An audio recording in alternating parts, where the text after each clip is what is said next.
Hey everyone, welcome to Zach Attack Reviews, and thank you for joining me for my second edition of the Movies That Made Us, where I interview creators in the community that do reviews, reactions, and just love all types of movies, baby cinephiles like me and Zach, and well-knowledge one as well, where we talk about movies that influenced us from when we were little kids to teens to adults. So I'm excited to have Zach on. He's been on the channel. I think maybe this is his third or fourth time on the channel. He is a great Yeah. friend of mine. So yeah, just shout out your channel and your goals that you're questing out to do. I know that you're almost there. Yeah, I mean, first, thank you for having me on, man. The movies that made us. I thought it was a Netflix show at first, but this is still good. This is still this is Yeah, awesome. I'll get there. No, yeah. Zach Milne Talks Movies is the channel. We talk about movies, mostly the big blockbuster stuff that comes out. And the goal on the channel that we have is to hit 2,500 subscribers before the end of the year, and we just crossed 1,900. So we're approaching that 2,000, and that's kind of it's kind of one of those moments. Yeah, But man. yeah, super awesome group and community over there. If you want to join us and talk movies and have fun, come on over. We'd love to have you. Yeah, man. I remember when you were at like 1.5, and this is like around the first time I met you, and you were like, "Oh yeah, Mhm. man, I don't know," and I was like, "You're probably gonna get it by the end of the year," and now you're like Yeah, only it's 600 away or something like that. It's crazy. people are killing it. Absolutely. I mean, the grind is real. I've been working on YouTube, probably the hardest I've ever worked on YouTube this year. Yeah. And it's really, it feels good to see the payoff. I'll say that. You're Yeah. getting some results, man. And it makes sense. And it's not only just a grind, because some people grind and don't get results. You put Mhm. out quality content as well. I see the improvement in each of your videos, and you also talk to your community about like, was this good? Because some people do stuff and don't ask their fans, or I don't want to say fans, but community, like, do Yeah, you like fans it? feel so weird to me too. It's It like does. It I'm just the does. guy sitting in my spare bedroom talking about movies, hoping that someone's gonna talk with me. So yeah, fans is Yeah. weird. Yeah, I like to say community and stuff like that because it is a community of people that love the same stuff we love. So I'm excited. I hope you get to 2.8 by the end of the year. That would Oh be man, amazing. thank you so much, man. That's very kind words. I appreciate that so much, man. Thank Yeah, you. you're like legit. There's only a handful of people in the community where I feel like if I first found you and I wasn't doing YouTube, I would subscribe and stick with you. You know, Yeah. Oh, like dude. Yeah, that means the world. yeah, there's like That's some people amazing. that work with. I'm like, eh. Definitely not gonna say no names, but you're one of the rare ones, and I'm like, yeah, this guy knows what he's doing. I But appreciate that very much, man. before we get into your list, let's see what people are saying. Hey, Perp Minded, one of those people I'm talking about right What's up, now. guys? That is dope. Dave Show. Well, we know him. We were just on a stream with him a couple months Hey, ago. what's going on, The Dave? View with Drew, one of the biggest people to like support everybody. He's in everyone's Yeah, stream on the, everyone's channel. This guy is awesome. he's I just realized I wasn't amazing. subscribed to him, so now I gotta go through his videos. Um, to Zach's. I know. Yeah, that's right. Two Zacks are My better than one. my my goal is to get you, uh, Gopher and Pope. Zach Pope Yeah. on one stream. I started interacting with him. He's like replying to my comments. I'm like, Ah, you're getting in. to see the seeds are planted. The door is opening. Yeah, we're about to have Zachamania. Hey Norin, what's up, man? Hey, man. See, Clay always stirring the pot, say names. Never. Drew dope. Yep, Drew is dope. Spoiler Kings. Hey, Always cool guys. for you guys. Yeah, man. Every time I see them, I'm like, thank you guys, because they're the reasons why I know all of you guys. Council of Zach's coming soon. Ooh, I like Heck that. yeah. The That would be a Council of kind of a Zacks. dope, like monthly thing where we talk crap about stuff. Zach too needs dreads now. Oh man, I don't think that I can't rock them like you do, man. but, Absolutely not. but you do have the stash. I cannot do that. I had the stash. Yeah, it's just been removed, but it may come Yeah, back. yeah, that's one thing I cannot do. This is all I got. It can't get any bigger, smaller. It's all I have. Hey, Candid at Movies. What's up, man? How you doing? Yay. How's your night? Thank you for joining the stream. You bringing all the people in. Sometimes when I do streams, I only got Clay. Everybody's like, "Oh, Zach is on. Okay, we gotta Well, see two what's going Zachs, on." man. It's the power of two Zachs. Power to Zach's. So yeah, so like I was saying before, we're gonna go through his adolescence, I guess high school. You put it as like when you're a teenager, and some of your adult influences. We're gonna talk about films that influence your taste and your personality. So let's start when you were very, very young. Start with the first movie. Very, very young. The first movies that I ever remember seeing are Free Willy and Star Wars. Those are Mm, the two movies that I like. I mean, like, you watch Barney and stuff as a kid too, but like even that's kind of like fuzzy for me. yeah. My like I don't know who's seen Free Willy, but the opening shot of the yeah, you've seen it, right? The opening shot of the movie is an orca jumping out of the water. And that is like the first movie image that's like fully Mm. in my brain that I can remember watching on a screen and like being mesmerized by It's just the moving iconic. picture. Yeah, it is the movie. It is iconic, absolutely. I feel like a So lot of other movies have tried to imitate that shot. yeah, and then going from like a family kind of kids movie from Free Willy to Star Wars. Star Wars was like my introduction to like fantasy film. Like that's the Mm, first kind of, I guess some people call it sci-fi. It's not really sci-fi. It's yeah, science fantasy. yeah. And yeah, Star Wars A New Hope, but like I had my dad's VHS collection, so it was just Mhm. called Star Wars. I saw the original cuts. So I just Gotcha. call it Star Wars still. That was huge. Like Star Wars like took over life Yeah. as a kid. I don't know how kids nowadays like grow up with like I cannot imagine being a kid and not knowing about Star Wars. Like I had the lightsabers. My friends and I we rode our bikes and we were like starfighters and TIE fighters and all that stuff on our Yeah. bikes. We would and yeah, Star Wars was a big influence for sure as a kid. So going back to Free Willy, other than that amazing opening shot that like is one of your first movie memories, Yeah. watching throughout that movie, what was it about the story that really gravitated like that got you as a kid that you didn't turn it off and say, "This is whack. This is boring." That's a good I think the main character was Jesse and he was like a Mhm. young kid that kind of like lived on the street and I mean being a naive kid I probably thought that was kind of cool cuz like Mm. he had like this gang of kids that he like hung out with and they stole birthday cakes from caterers and stuff and it was just Yep. like it was just kind of cool as a kid. And then I got really fascinated with the orca. Um Mm. Willie himself, played by Keiko. Yes, I know the orca's name. That's so. Wow. That's my knowledge. Yeah, no, I like that. that's still my favorite animal to this day is the orca. Orca. Yeah, like yeah, I love them, and that was definitely the origin of that, and I definitely got like fascinated by that creature as a kid, and then it's just like it was exciting as a kid. Like they're taking the whale out, and he's jumping over the rocks over the kid. Like that was amazing. Yeah. Yeah, just it was just a fun adventure that I remember as a kid, just like really resonating with and getting excited for. You talked about like the kids, being on the street and doing the bad stuff. I feel like when we were growing up, I know I'm a bit older than you, but when we were growing up around that time, because if you grew up on Free Willy, I grew up on Free Willy, we're still kind of in the same era. Yeah. Um, that 90s and then early 2000 kids who did the opposite of what we were doing was always cool. Yeah. Like, It like not absolutely was. now. Now I'm an adult. I'm like, damn, those terrible kids. But back then, it's like if you were on the street living like an adult and you were a kid, you were the coolest person in the world.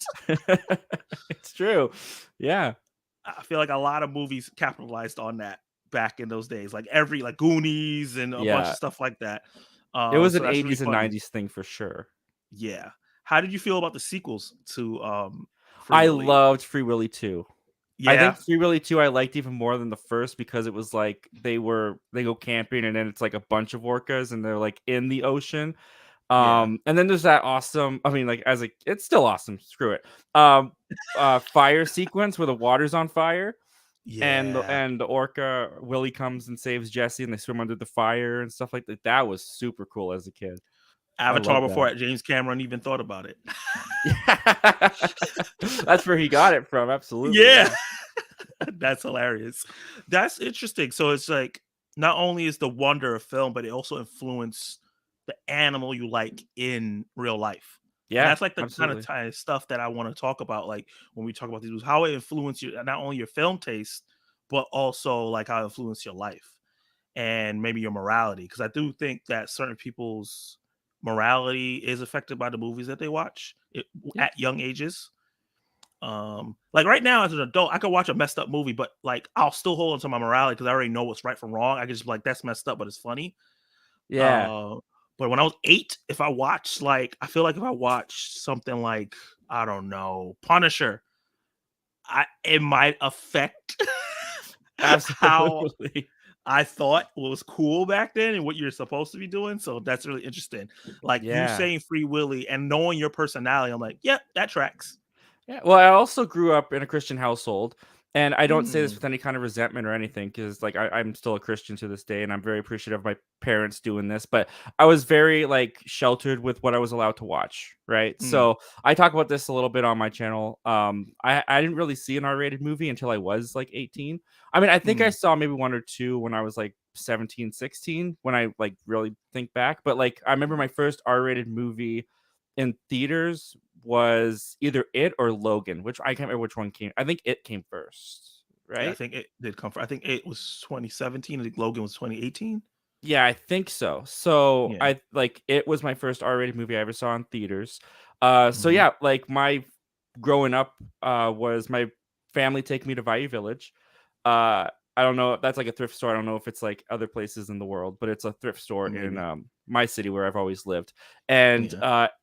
even to this day, when I go to Bayou Village, there's always a copy of Free Willy. Really? So, yeah, to this day, it's still there. Next time I go there, I'll send you a picture through Yeah, Twitter and be like, "Here it is." definitely. That's But hilarious. yeah, no, I'd go to Bayou Village, and my parents would go off, and I'd go off to the movie section, and I'd pick out a VHS, and it would have to be like family friend, like the Iron Giant. That was one I really liked too. The anime that Classic. my friends and I really liked that. The Teenage Mutant Ninja Turtles movie, the live action one, that was a big favorite of mine because I watched the 80s cartoon on reruns. Yeah. So I really liked the live action ones. And I would actually like I didn't have stuffed animals. I slept with my VHSs that I would buy. Wow. Yeah, like it was just like it was kind of like if I found a movie that I latched onto that I loved and was a favorite, I would sleep with it. You Like literally latched onto it. yeah, literally. Yeah. Like you had it, which that's interesting. Like, damn, you're more of a movie lover than me. Then I feel ashamed. No, it's Damn. just always been so like even like physical media. Like my Yeah. family's not surprised at all that I collect physical media because like I always just felt the need to have the movie. Like when we Mm, would rent movies back in like Blockbuster days and all that kind of stuff, before the movie got sent back, if I loved the movie, I had to copy the back of the case and try to get mm, some kind of drawing of the art on the front and make like my yeah. own little paper physical copy of the Version. movie just like to pretend Yeah. I owned it. And yeah, just things like that. Like one story that is kind of funny. Over the Hedge came out and my family rented it and I loved Over the Hedge. Like it was a big thing for me. Yeah. I woke up earlier than my parents one day and I was scrolling through the channels and Over the Hedge was on and I was like, I gotta watch that. I love that movie. So I click on it, and all these things pop up, and I'm clicking yes and all this stuff. I just want to watch the movie, and it says thank you for your purchase because I purchased it off of pay per view by an accident, like Oh. $25 or whatever it was. So I went and woke up my dad, and I was like, Dad, I accidentally bought Over the Hedge on the TV. Could you set up the VCR so we can record it and then it's not a waste of money because you could like rip the tapes off and record off the TV. Yeah. My dad knows how to set it up that way. So that's kind of a funny story in my family where it's like, oh, he bought Over the Hedge because he just had to have I it. love how you were like, I'm sorry I did this, but let's take advantage. Yeah, pretty much. I was like, hey, let's not let this go to waste, Dad. Let's Yeah. That's amazing. That's so funny. That's not the pay-per-views I bought as a little kid by mistake, but I feel like yours is a lot more wholesome. It's funny. The first R-rated film I saw, I didn't even watch fully through. It was Don't Be a Menace While Drinking Orange Juice in the Hood. And the only reason my mom bought it is because it was a Wayne's Brothers movie. And I used to Mm. watch the Wayne's Brothers show all the time. And she didn't know that this movie was like inappropriate for the age I was at. because it's just the Wayne brothers. All they do is like silly stuff and whatever. And even the cover looks silly. So I put it in. I'm excited to watch it. And I'm watching it. And I'm like, this seems different from what they usually do. And then it gets to a scene where it's like they're at a party and it's two people butt ass naked having sex in the middle of the floor. And as a kid, I was like, ah! And I turned that crap off. And then years later, when I became older, I went and watched it and I was like, yeah. I was like probably like 14, 15. And I was like, this is the shit. Oh man, that's funny. I would when I was younger, my parents would send us to bed so they could watch a movie on their own. And my bedroom door like was facing out past the hallway into the living room, and I could see the TV, but it was like flat. Like the TV in the living room or their yeah, room? the TV in the living room that my parents would be watching. So it would like the TV, the end of it would be facing me, but I could just see enough of the movie that I could piece it together. So I would go to bed, and then I would take my blanket and pillow and flip it to the other end of the bed and watch the movie that they were watching. And I watched I think it was The Proposal. I think it was that movie. Is that the Ryan Reynolds and Yeah, Sandra with Sandra Bullock. And there's that scene Yeah. where she is coming out of the shower and she doesn't have the towel, so she's like covering up, right? And her and Ryan Reynolds smack or whatever. And I remember being a kid, like at the end of my bed, being like, "Oh, I'm not supposed to be watching this." Like, this is not for me. Yeah. So, yeah, it's just like little memories like that I kind of laugh at. That's Told my so mom funny. the next day. You know, it's so funny because like you talk about it like, you weren't allowed to watch R-rated movies. For me, it wasn't a allow. I just didn't gravitate towards R-rated movies when I was a little kid. I don't know what it is. I didn't watch horror movies. Scream scared the crap out of me, so I never watched a horror movie after that. And I just watched animated films and like wholesome films, but just cause I don't know what it was. But that's really, really interesting and funny. Like, before I ask you about Star Wars, let's see what they're saying in the chat. Let's see. Well, you said a monthly thing where you drop names. No, Clay, stop. I'm not saying anything. Zach squared. Oh, Free Willy, the throwbacks. I told you it's nostalgia, man. Yeah. Everybody's seen Free Willy. It's funny though, because like no one really ever talks about it. No. I don't find like it's really weird.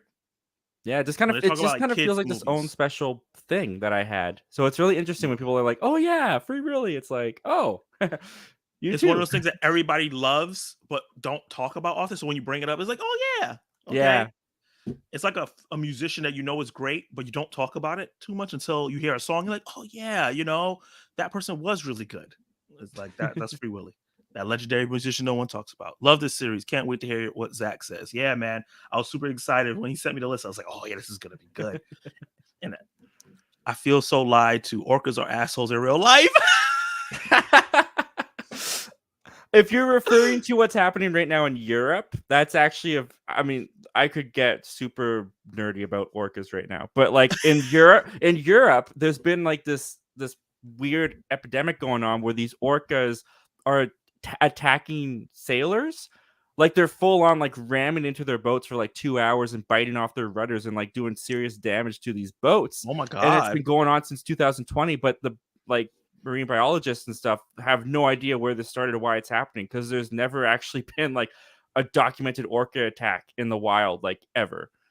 Wow. So it's very weird that this is happening, and it's like only in Europe that I've read that this is happening. They're just tired of their teas and crumpets. Like, get the hell out of here with that shit. Absolutely. Piece of shit. They're like, the queen is dead? Let's do this. You can't stop us now. I guess. What's up, danger? Comes from Spider-Verse. Just playing out of the water. Free Willy. Oh God, no! I don't want a Free Willy remake. Let's not do that. Yeah, maybe a remaster, not a remake. They just wouldn't do it right. I don't think the magic wouldn't be there. You know? It's possible. It would have to be like a wholesome director. I don't know who I would want to do that, but I'm scared of that. And that's gonna be a streaming movie. It's not. The thing is that you would never get a real orca in a remake nowadays. Yeah, I don't that's think I true. don't think they'd do it. They'll probably CGI it, and that's not gonna be as cool. Yeah. You're not trying to steal kids' b-day cakes today? What? No. No. I learned that was actually a wrong thing to do. But as a kid, it was really cool that they could get free cakes. Camp Nowhere was the best 90s kids movie. Oh wow, deep cut. I've never seen it. Yeah, I remember watching that on TV. I saw Punisher as a kid. I was like, this guy is nuts. Oh man. Hey, 80s kids Hey, from the what's going on, 90s. man? Nice. Thank you for joining the stream, man. Not Zach getting people. I was trying to be like low key with it, and Clay had to call me out. Jeez. I remember as a kid, the Texas Chainsaw Massacre scared the shit out of me. Yeah. It would. That's Yeah, the thing with R-rated movies, though, is it really saved me because I was a scaredy cat as a kid. I would yeah, not have been able to handle them. yeah. I didn't see Texas Chainsaw until I was an adult. I was glad for that. It's so weird. Hey, Preston. Thank you for joining Hey, the live man. stream. I have messed up story about that. Oh boy, we're getting stories from the chat now. Wait, He said, about "Oh, what? do tell." I think he's talking about Chainsaw Massacre. Oh, Oh, Homeward Bound movies. I love those films. Have you seen the Homeward Bound I don't films? know if I watched that. I remember the cover very clearly. I Yeah. remember the cover. I think I owned it. I Home don't know if I ever watched it. Bound. Yeah. There was an era with like a lot of talking dogs and talking animal films, Yep. and Homeward Bound was one of those elite ones. Um, it was that, and then the one where the dog played basketball, I think, or he just kept Oh, playing different Airbud. sports. Airbud, yeah, and then he started doing like different sports after that, My and I was favorite like, was Good Boy. Does anyone remember Good Boy? no, what is that? It was this movie where these dogs, they it sounds so stupid now. It was stupid. These dogs are actually aliens. They're from a world that is only dogs. And there's this kid who really wants a dog, and one of the dogs crash lands and gets adopted by him. But he's like the leader of this like alien dog force, and he's come to collect a bunch of them to bring them back to their planet. You just And unlocked a piece of my brain that I forgot about. I just Googled it and it popped up, and I'm like, oh my God. yeah, I loved that one. Good Boy. Yeah. Yes, this was such a great film. I need to find this. I can find this on like DVD or something like that now. That's a missing part of my childhood. Good call out. I remember that I watched Free Willy, but I can't remember what happened in the movie. Well, yeah, They like free Willy. yeah. Yep, Spoiler pretty alert. much. Spoiler alert. It's true. No one talks about Free Willy. Yep, Candid talks that as himself. Orcas taking back the sea. The X's F supposedly started from one orca teaching the others how to flip yachts. It's awesome. Yep, that is Wow. the theory. They think one orca got like injured or upset with them, and then they're teaching this behavior because now the younger calves are starting to do it. So it's being passed Mm, down. that is crazy. Yeah. Yeah, Kind of well, we scary. have been treating them like shit. So as long as they can't come on land, so if they just like start getting like feet and just crawling on land, that's when we have to really worry. Yeah. Well, they can slide for a little bit if there's enough rocks, but if they go too far, they'll Yeah, get stuck. So yeah, I ain't going that far out. we're okay. I'll stay in the city. Oh man, that's crazy. Oh, I didn't know they were attacking boats. I know they were torturing other animals like seals. I heard Oh about that yeah, too. they're ruthless. Yeah, they be beating them the little catfishes all the time. Terminator 2 changed my viewpoint of action movies. Before I saw T2, I would only watch modern action movies like Mission Impossible and Daniel Craig Bond. Interesting. Yeah, I don't Okay. think I saw Terminator until I was at least 16. Yeah. Oh yeah, because it's Yeah. R-rated, right? Yeah. 16, 17, Yeah. maybe I saw that. I think I saw it when I was like 10, 11. I saw the Terminator because that's like my brother was like big into those, and he introduced it to me. Nice. Terminator 2 was just like, Yeah, it was cool. It was pretty yeah, awesome. just like the special effects. It's like, how do special effects in that movie look better than like Thor: Love and Thunder? I don't understand. Yeah, the practical effects, man, for the win. Yeah, yeah. Have you guys watched Horrible Bosses? It's so funny. Yes, I I never love did see Horrible that. Bosses. It's such a funny movie. Oh my god. Yeah. I never saw the second one, but the first one is really good. All right, noted. Free Willy 4 was enough from that franchise. Oh yeah, with Bindi Irwin. I remember Oh my that. god. They started like going too much. Like sometimes it's like, okay, stop. Like we didn't Yeah, need it too was many. not good. I'm late, but not too late. Hi, audio. Hey, What's going on, Jonathan. man? Thank you for joining, man. Appreciate you. Drop your like favorite movies as your adolescence. That's where we're at right now. We're just about to watch your trailer reactions. I'm glad I caught the stream. Hey, Imran. Thank you, man. That's for Craven. I think he's talking about like all the trailer reactions I'm Oh, he's just dropping. gonna go through the playlist. Nice. Yeah, he does my videos in like batches because he's always super busy, but I always appreciate that. That's awesome. That's what I'm doing now. Like I just watched your bunch of your videos today Oh, while thanks, I was man. at work.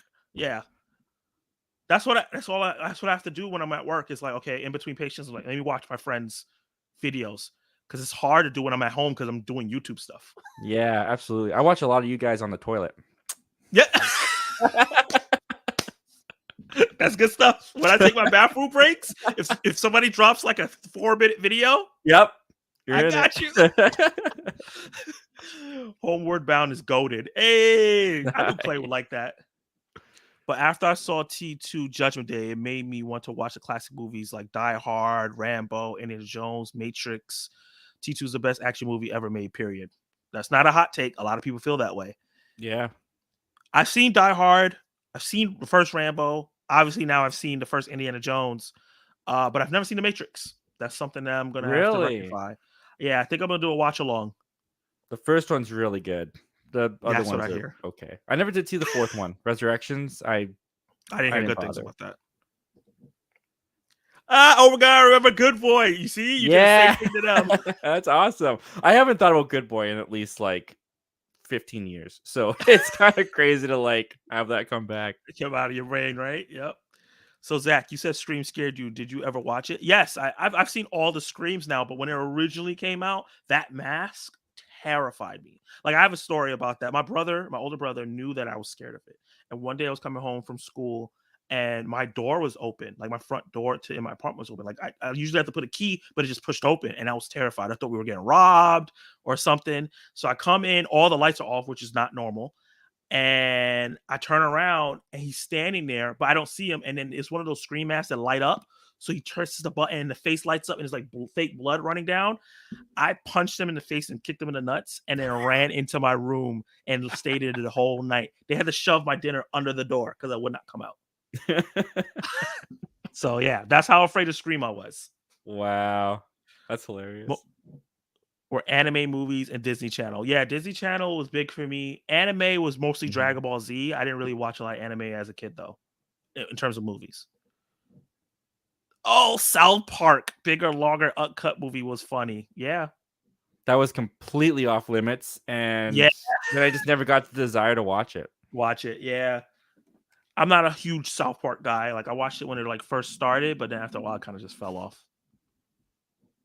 Um, I know people only consider the first Rambo a classic, but I enjoy the sequels. I really love the 2008 Rambo movie.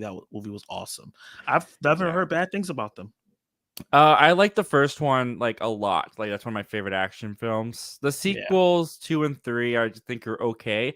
4 is really good, but it's intense for me. Like it's yeah. based off like true events that were going on at the time that Sylvester Stallone wanted to bring awareness to, and Oh, they do not shy away from the violence.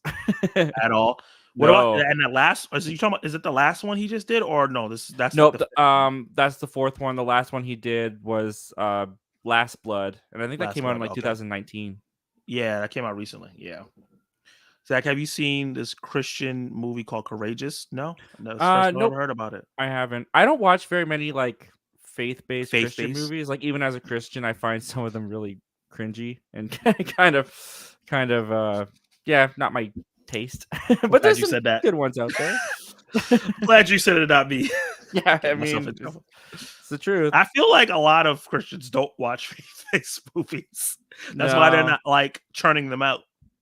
Yeah, I don't know, sometimes it just feels too it's weird to say inauthentic, I guess. But like I don't know, like sometimes they portray I feel that they portray Christians too what's the right word? On a pedestal, you know what I mean? Like high Yeah, on like we are perfect and the rest of the people in the movie are not. And I don't like that. I yeah. don't think that's right. But there Yeah, are and it some makes decent ones sense. It's out there. kind of against what the faith is too. Like I Yeah, get that. Have you watched any of the scary movies? I saw the first two. Have you seen any of the scary movies? the parody ones. Yeah. No, I don't think I have. No. Clips here and there, but not the full thing. Gotcha. Okay, let's get to Star Wars. So, Star Wars, what was that? Was it the characters? Was it the world building? Was it the what age would you say you saw Star Wars? Well, how old were you? 4 or 5. Okay, so it was the VFX and stuff like that Yeah, that blew your it was mind? Luke. It was Luke.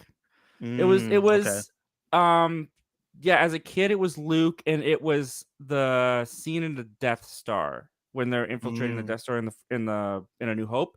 yeah. That scene, it just captured your imagination. It was exciting. It was out of the it was otherworldly, I guess. It was just like George Lucas knew what he was doing. Yeah. Which is funny because Empire was always my least favorite as a kid, and Oh, Return of the Jedi was my favorite because that one had like the Jabba's palace and the fight over the um what's it called, the worm in the pit. I can't remember what it's called, but yeah. I I know know, what right? you're Big Star Wars fan.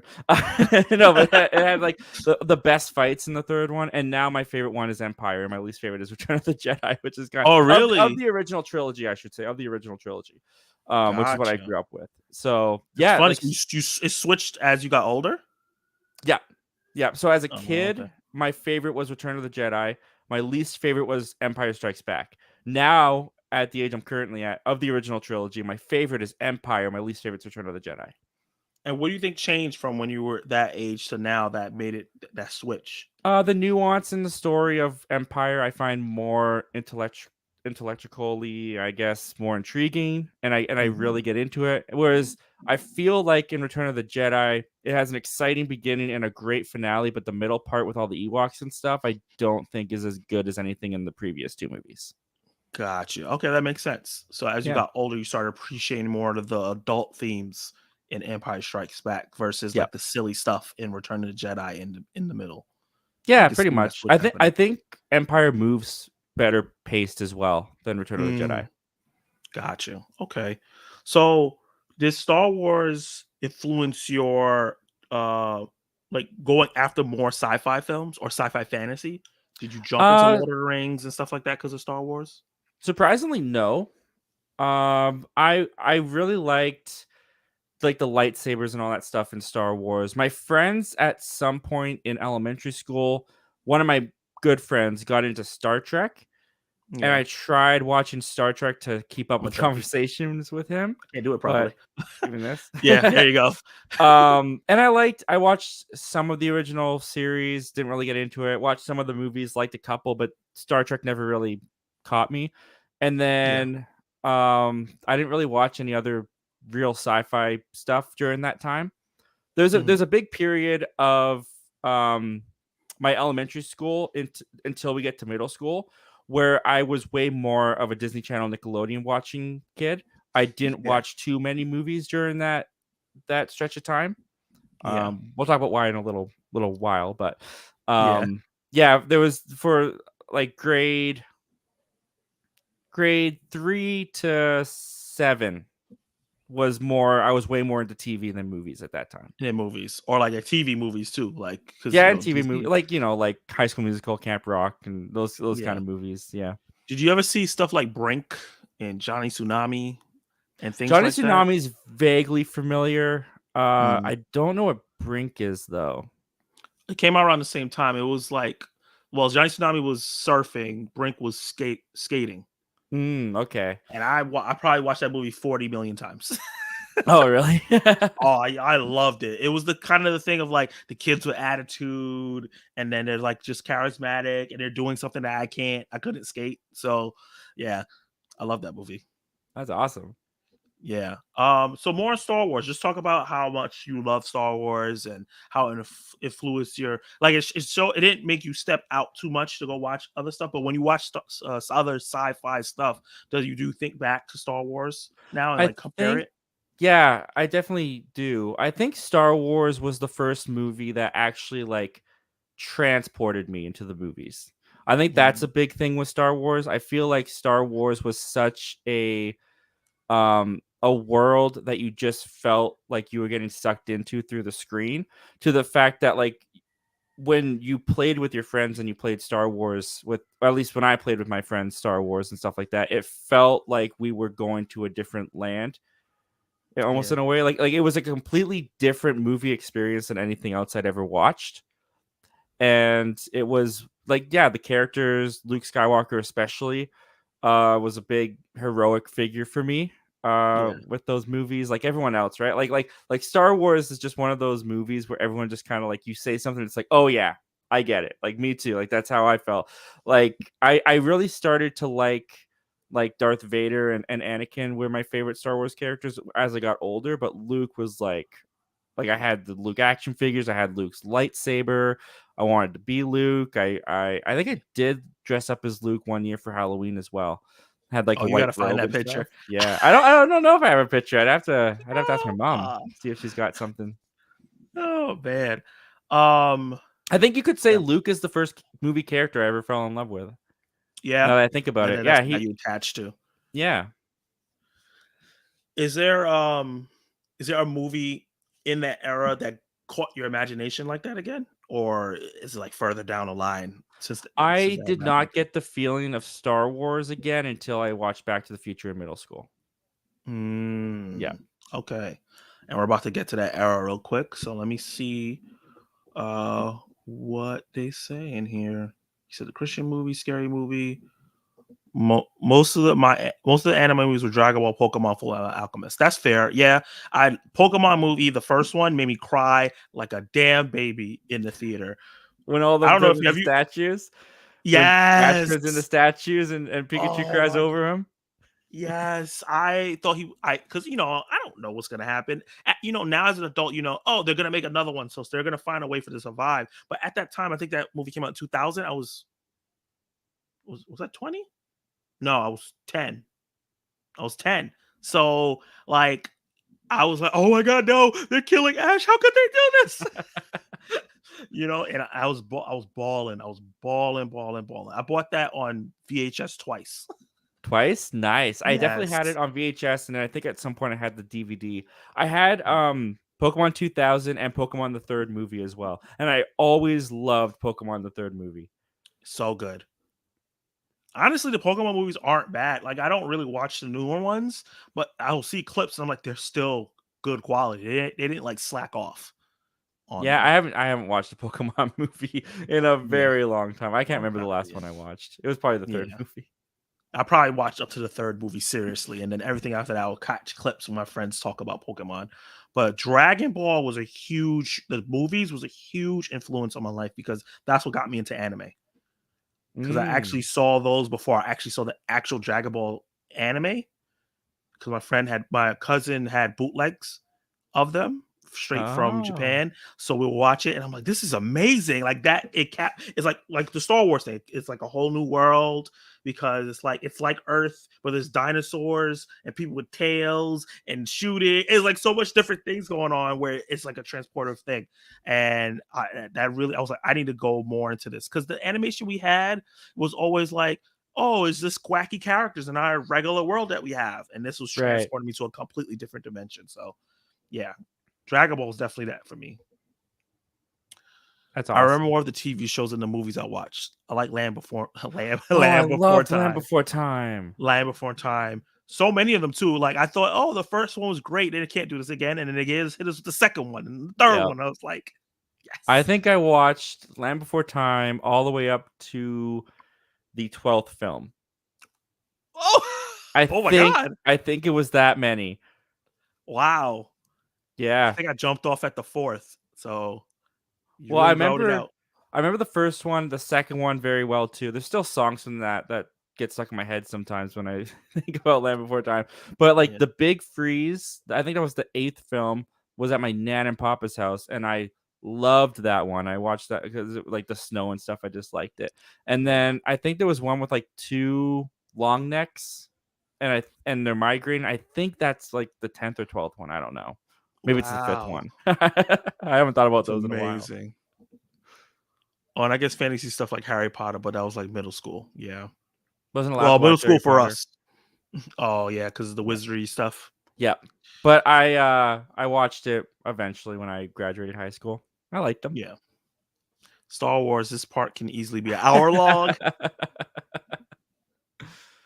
What do you think is better, Star Wars, The Mandalorian or and that's probably Andor? Have you watched those? Yes, I have. Um, Oh, I'm gonna go with Andor okay.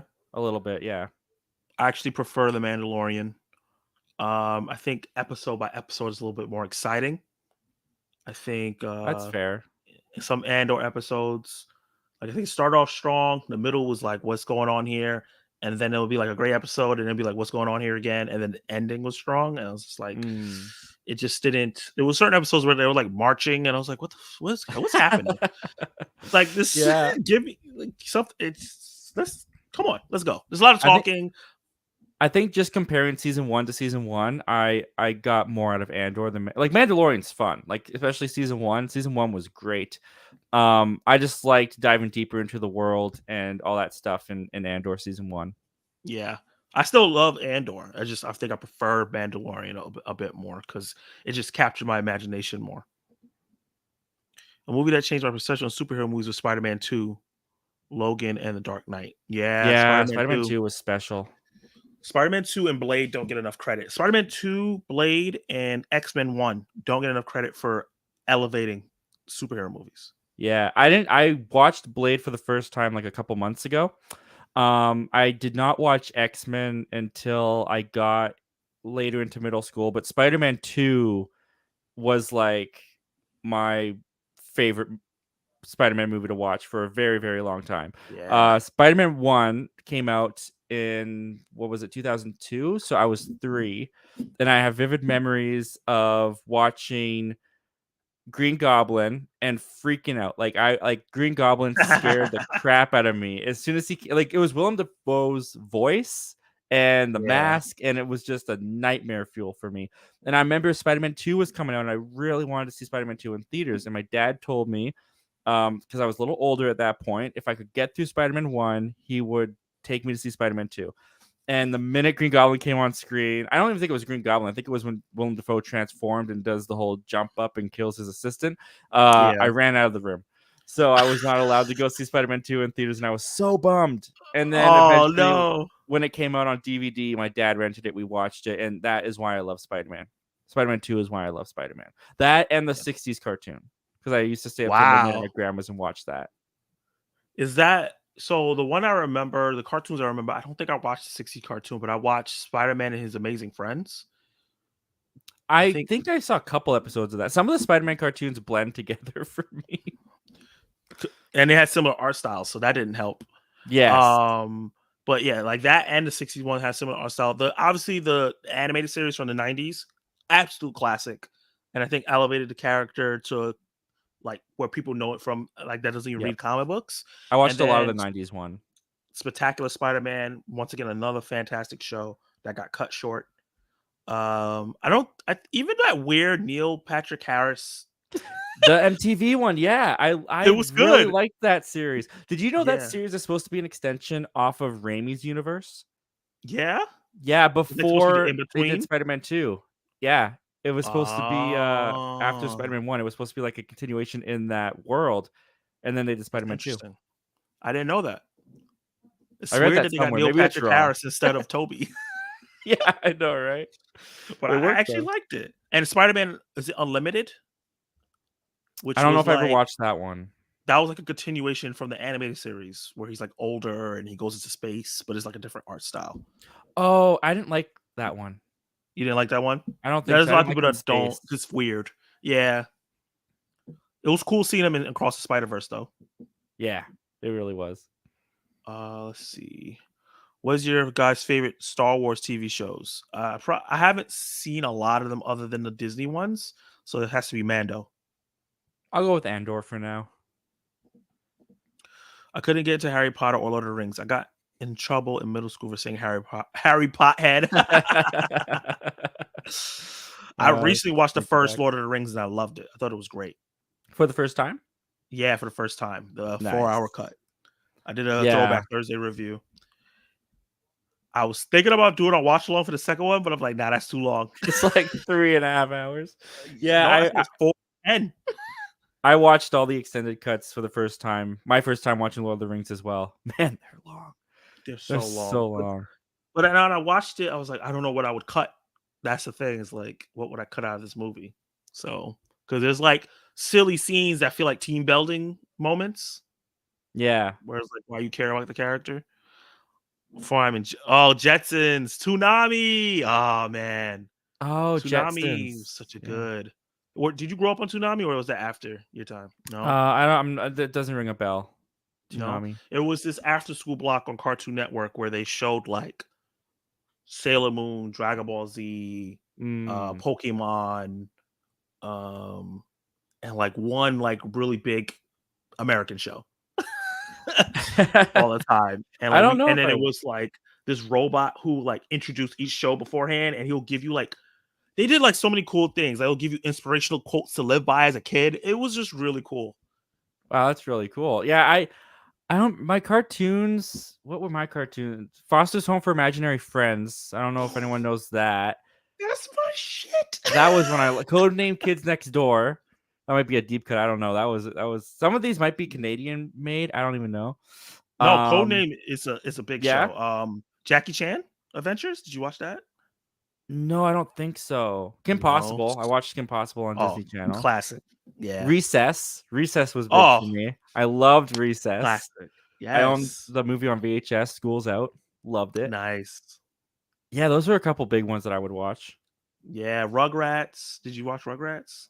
Little bit. We owned the Rugrats movie, but that was more my sister's thing. I remember being. Gotcha. Hey Zach, which Zach are you talking about? Which one of us has a cool channel? Uh, Just want to say hi, give you some support. Thank you, Jonathan. I appreciate that. Hope you're having a good night. They definitely slacked off on a few Pokemon movies.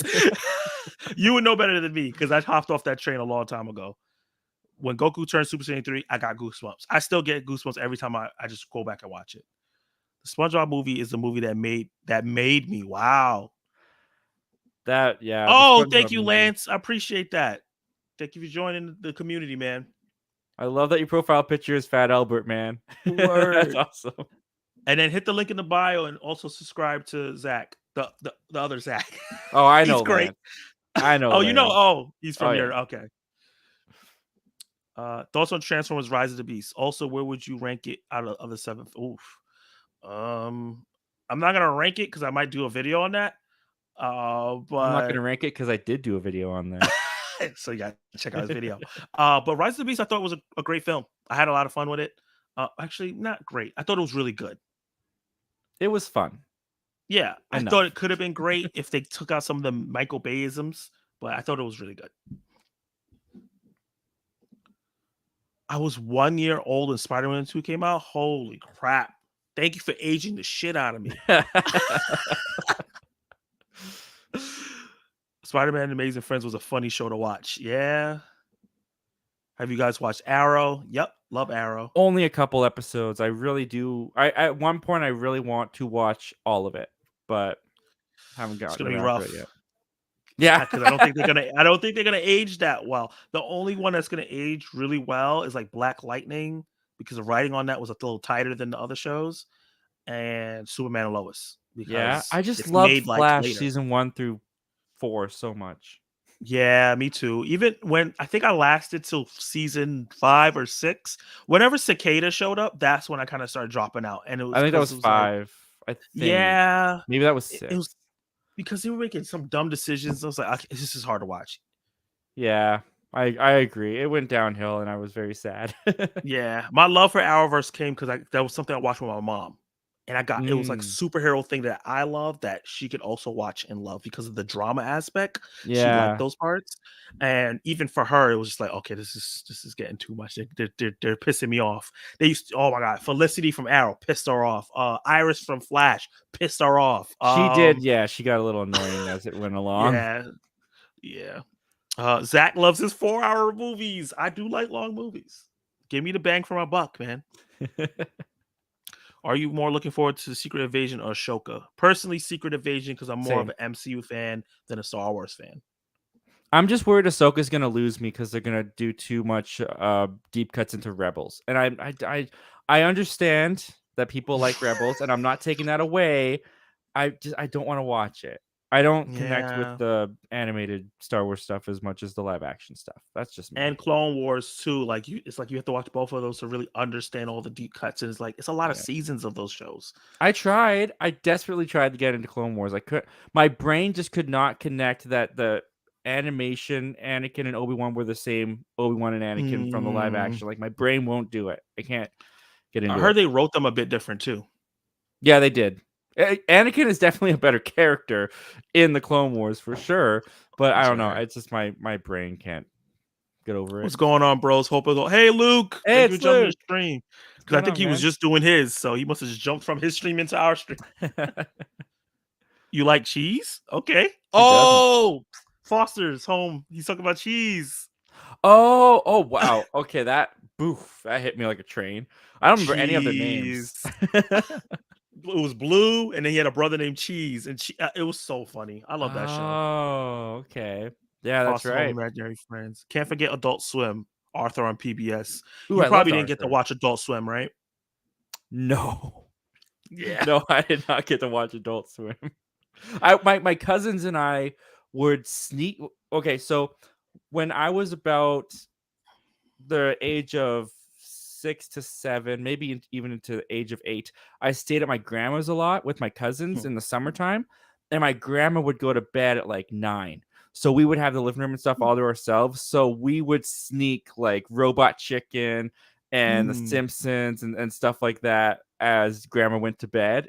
And So you saw some stuff. some stuff, but like we were also very much like when something happened, we'd have the remote like ready to go to hit the channel switch and then go back to see if it was over yet. But I remember those days when you had to yeah, hit the. it was good. But I that's don't what even think they have that button anymore.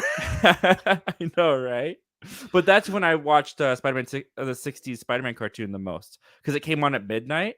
And I wasn't usually allowed to stay up Gotcha. till midnight, but at grandma's house, there were You no could do rules anything. after 9 o'clock. So That's amazing. yeah, it was fun. Hey, how's it going? Hey, Matthew. Yeah, Thank you for joining the stream. Cat Dog. Oh man, what a weird, silly show, but I loved it. I Did you think I ever see watched that that. or That hear about sounds it? very familiar. It's the cat and the dog that's related to each other, but they're like Siamese. Oh yeah, I've seen that. I couldn't Yeah, tell you anything about it, but I know I've seen that. yeah. Did you guys watch The Covenant yet? No, but it's on my list. The Jake Gyllenhaal film. I have the Blu-ray, so I gotta get Oh, on you that. did? All right. Before we get into the rest of these, let's get into your middle school years. What's the first film you want to talk about that influence? This is what, age 11 to 13? Middle school was, let's see here, grade 7 to 9.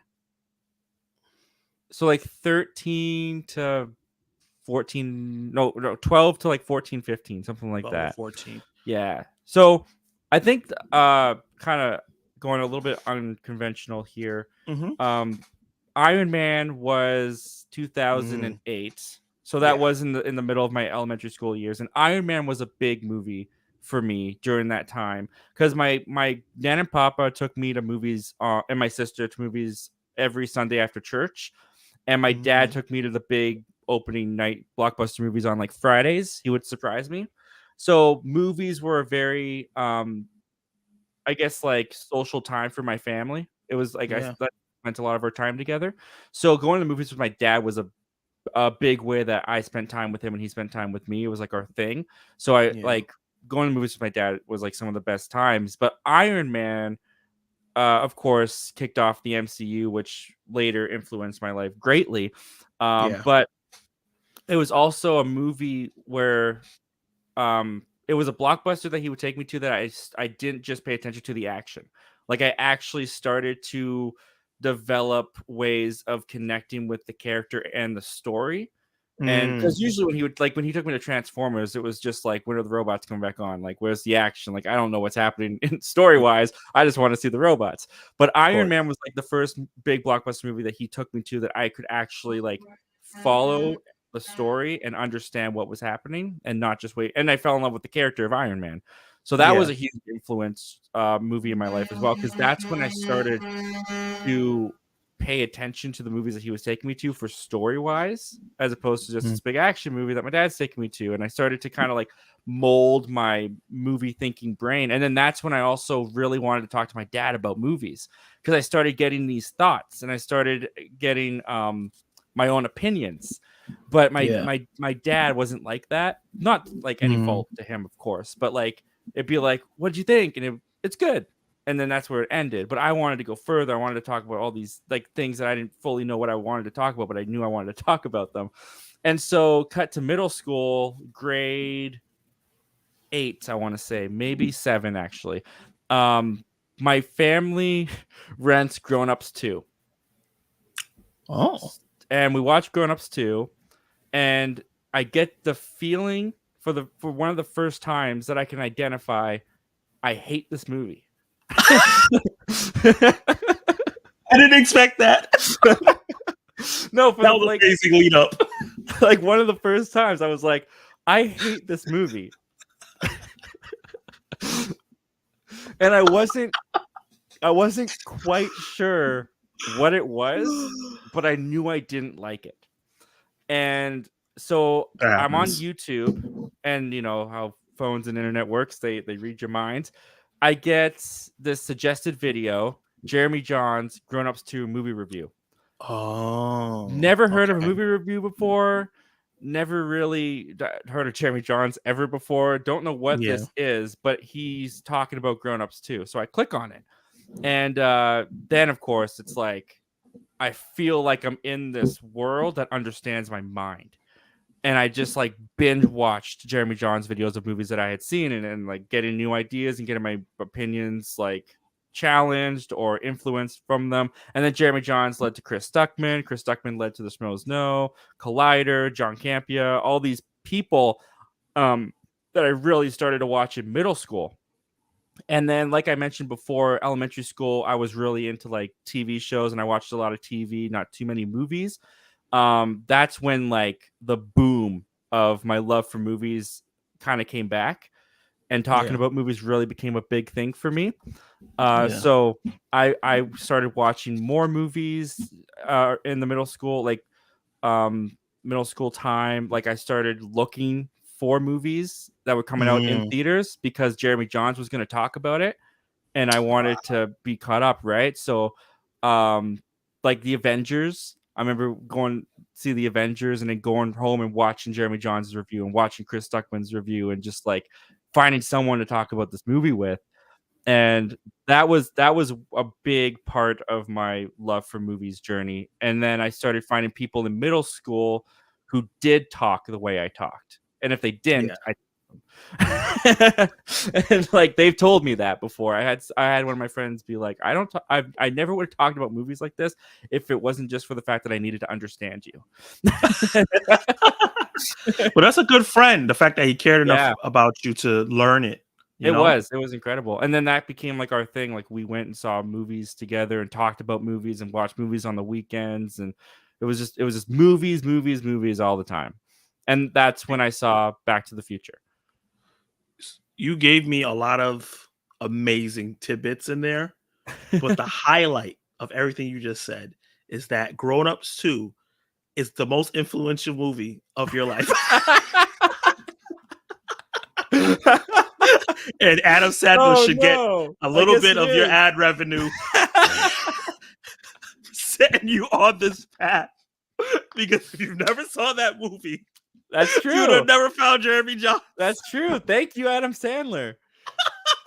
Thank you to the cast of Grown Ups 2. And whoever wrote that terrible movie.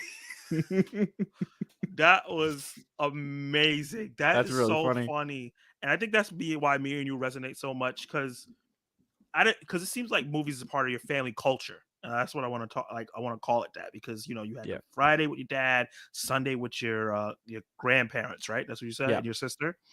And I didn't have that growing up, unfortunately, but I did have I'm watching movies, I'm loving it. I go to my mom after we watch a movie. Hey, what do you think? It was cool. And now that's it. Yeah. And I was like, I need more, and like none of my friends wanted to have deep at the time wanted to have deep conversations about film. So I don't remember who was first, but I think it was either Jeremy or it was Chris. Hmm. And I found them, and it snowballed either to I saw Chris first, and I went to Jeremy, and then Jeremy was Grace, and then Grace was the Real Rejects, and the Real Rejects turned into a whole bunch of other reactors, so that it got me into reacting and all that. And I think the first movie that really got me into that, and I needed to see a review because I didn't quite understand it, was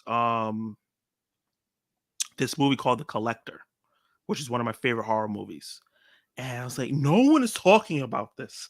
Why? I need to understand why would someone would do this. And then I found a review of it, and I was like, oh my God, someone understands how I feel and can um articulate the feeling. That I think Yes, that's the that was a big magic thing. of movie reviews, that you can articulate the feeling that I had, but I didn't know why I was feeling that way. Yeah. So that's amazing. Like Iron Man's a huge thing for me too. Because I didn't think we're ever gonna, because superhero movies, when we're in the like the Green Lantern, Ghost Rider, Daredevil age, where they didn't take Yep. it seriously. They just got a big name and kind of did the story a little bit, but didn't do it right. And then we got the X-Men, Blade, Spider-Man era that led into the Dark Knight and the Batman trilogy and stuff like that. Yep. And it was like it leveled up comic book movies to a point where people had to take it seriously. But Iron Man like excited my imagination in a way, because every time I watched those movies, I was like, I wish everything connected. Yeah. I wish there was an end goal. You can't just keep making X-Men movies forever, which they tried to do, and it failed because it becomes the same thing because it's the same cast, and then you can't fire Hugh Jackman, and you can't let go of Patrick Stewart because you can't bring those new X-Men in because people are not going to be interested because they're interested in these stars and not the characters. And the MCU did it where you're interested in the characters and they made stars. Yeah, that's a good point. It's a good way Like of Robert Downey Jr. was a star, but he fell off because of his controversy. Iron Man made him a star again. yeah. Which Chris I Evans had was like always, no yeah. knowledge of when I watched Iron Man. Oh, me neither. I found that Yeah. out later. I didn't even know about Robert Downey Jr. until Iron Man. Yeah, So me too. I found out all this other stuff after. I'm like, oh, he's in this movie. I went to go watch it. Oh, this is really good. He's actually pretty good. Actually, the first time I saw Robert Downey Jr. was The Shaggy Dog with Tim Allen. The Shaggy Dog. With Tim Allen, yep. I didn't know it was him, but that was I don't think technically I've the ever first seen time I that. watched Robert Downey Jr. He played the villain. 2006. Oh yeah, it's on Tubi. Yeah, that's where it belongs, to be honest with you. I think outside the MCU, the first movie I see of Robert Downey Jr. was Charlie Barnett. Charlie Barnett, I think the name of the movie was. It was like a teen drama film, and that was my thing. And he was like a either Oh, principal or a counselor in that film. He was great. nice. Yeah, I've But never talk seen about that. Iron Man and like, what about that movie? Because you're not a big comic book guy. Like you don't No. really read comic books and stuff like that. And I'm always excited to see what about the comic book film grab non-comic book fans. Yeah. Oh man, going all the way back to. Well, it's funny to think of a time where I didn't know the name Robert Downey Jr. and I didn't know Iron Man. I remember because my dad took me to Fantastic Four. I saw both Mm, of those and the Tim Story ones. I saw both of those in theaters. yeah. Um, I probably saw a couple other ones, but I remember like Iron Man came out and he was like, "Hey, we're gonna go see Iron Man." And I'm like, "What's Iron Man?" And they're like, "Well, it's another superhero movie. Like it's like Fantastic Four." So I was like, "Cool, I'll go watch that." And so yeah, I watched it, and it was definitely looking back. Like I think the performance from Robert Downey Jr. as a young kid was different from all the other superhero performances I had seen. Hmm. Uh, it took a long time to get to Iron Man, but I found the cave stuff really interesting. Yeah. And I remember the feeling of like this feels adult. I remember that feeling. I remember watching it and feeling like this feels more adult than what we usually watch. Yeah. And then of course the action, like as a kid, loved the Iron Man action. Like when he first takes flight, That was Mm, awesome as a kid, and even the fight at the end with the Ironmonger, like I didn't care that it was Iron Man on Iron Man. I loved it. It was so much fun. yeah. It was, and I remember just like leaving that movie and getting the feeling of obsessed that I hadn't really got, Mm, because usually like when I went and saw a movie with my dad, it was fun. We had a great time. I'd want to watch it again, but like wasn't like craving necessarily to watch everything again. But Iron Man, I remember like I just like kind of dove into this like Iron Man phase. Like the song from Black Sabbath, I think it's Black Sabbath, Iron Man was mm, in the end credits. So I yeah. went home to a very early YouTube and I looked up the song and I thought the song was about the character I just watched. Oh, okay. So I listened to the song and I was dissecting the lyrics to try and find out what they were talking about. Like nobody wants him. Uh they just stare at the world or whatever. And I was like, huh, I guess not everyone liked Iron Man in the movie, so I guess that relates to that. And like just like trying to point out the lyrics that connected to the movie that I had just watched because I just wanted more of it. I wanted to understand more of it. And then Yeah. um we missed Incredible Hulk, but my dad took me to Iron Man 2. Mm, And um at the end of Iron Man 2, when Nick Fury talks about the Avengers and stuff like that, I remember it was the one of the first times because we didn't stay for Iron Man 1. Like the post credit scenes was not known, so we had no yeah. reason to Everybody, stay most after people the just credits, walked right? out. But Nick Yeah. Fury's in Iron Man 2, and I remember it was the first time, and it's still pretty much one of the only times where my dad left the theater super excited. Like he Mm, was just radiating. And I remember being like, I never seen you like this after a movie. And he just goes on this spiel of like, they might actually do the Avengers. They might do the Avengers. We might get Thor. We might get this. And I'm sitting there going, what? What's this? What's the Avengers? So he gives me like the rundown of who Thor is. I think he talked about Ant-Man. He talked about Captain America. And then that's when like we really dove in. So then we went and saw Thor because we knew that Thor was next because we did stay for the post-credit scene and saw the hammer. And that's what he was excited about was Thor. So we went and yeah. saw Thor, and then yeah, that built up to like the Avengers was like the big moment where it was like, I love this. Like superheroes are so cool. This world is so much fun. I want more superheroes. And then just started like going to more comic book movies after that. Like going back to the old Superman movies and watching those, which Richard I think Donner. I had seen a couple times, like on TV here and there, but like actually sitting down and watching them. Checked out The Dark Knight after that in middle school for the first time, and yeah, like that just kind of like uh, snowballed into what I am today. Yeah, that's amazing. Yeah, for me as a comic book fan, Iron Man was always like a C, if he was lucky, D-list character. But I knew that Disney didn't have the rights to like fairly. Like I didn't have super knowledge of everything at that time. I wasn't into like the box office and where what characters go where back then in 2008. But I knew Yeah. that Sony owned Spider-Man and Fox owned X-Men. So I know that they weren't going to be able to cross over because of legal stuff. Like someone explained that to me. I don't know who it was, but I remember someone explained that to me. So Mm, that Disney, who owned the rest of the characters, had to go into deep. Because like how people talk about the Guardians is like a fringe character. Iron Man was a fringe character at the time.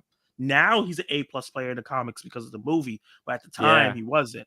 And why Iron Man is special to me is because the character in the comics is just a drunk asshole.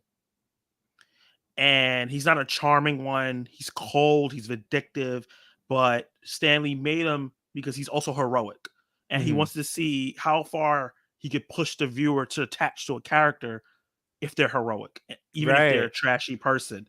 So what the John Favreau did with this character and make him more likable and add those likable elements while still keeping the core of the character as this douchebag, that excited my mind in a way like, oh, these movies can elevate the smaller characters. So imagine what they can do with the actual great characters that are already fantastic, like a Hmm. Spider-Man. Like they're gonna blow my mind. And then they did, Captain America First Avenger, a character that was super lame in the comics at all times. Like Nobody was a Captain America fan like that at my age. Like probably when you're older than me, yeah, because that was the World War II guy, and that's your guy right there. He represented America. But like my age and lower is like you're lame. And Right. and he's Steve Rogers is still kind of lame in the comics. Is really Chris Evans elevated the character in a way, and the way they planned out his arc. So like Iron Man really excited me and got me super excited for like, wow, we're finally gonna get characters that are weird and different and not just the same stereotype brawlic one that and they're elevating them. That's what Iron Man got me excited. And Thor came out and Hulk came out. I thought there was no way they could make a Hulk movie. And they did it. And it's pretty good, despite people not really caring about it. And the fact that we might get another one now because they just got the rights to Hulk and Namor back. I heard something about that. Yeah, I didn't look into it too much, but I Yeah, wanted to. because Universal didn't make a movie. Their thing was like they had to make a Hulk or Namor product by a certain amount of time for them to keep the rights, and they didn't. They never did it.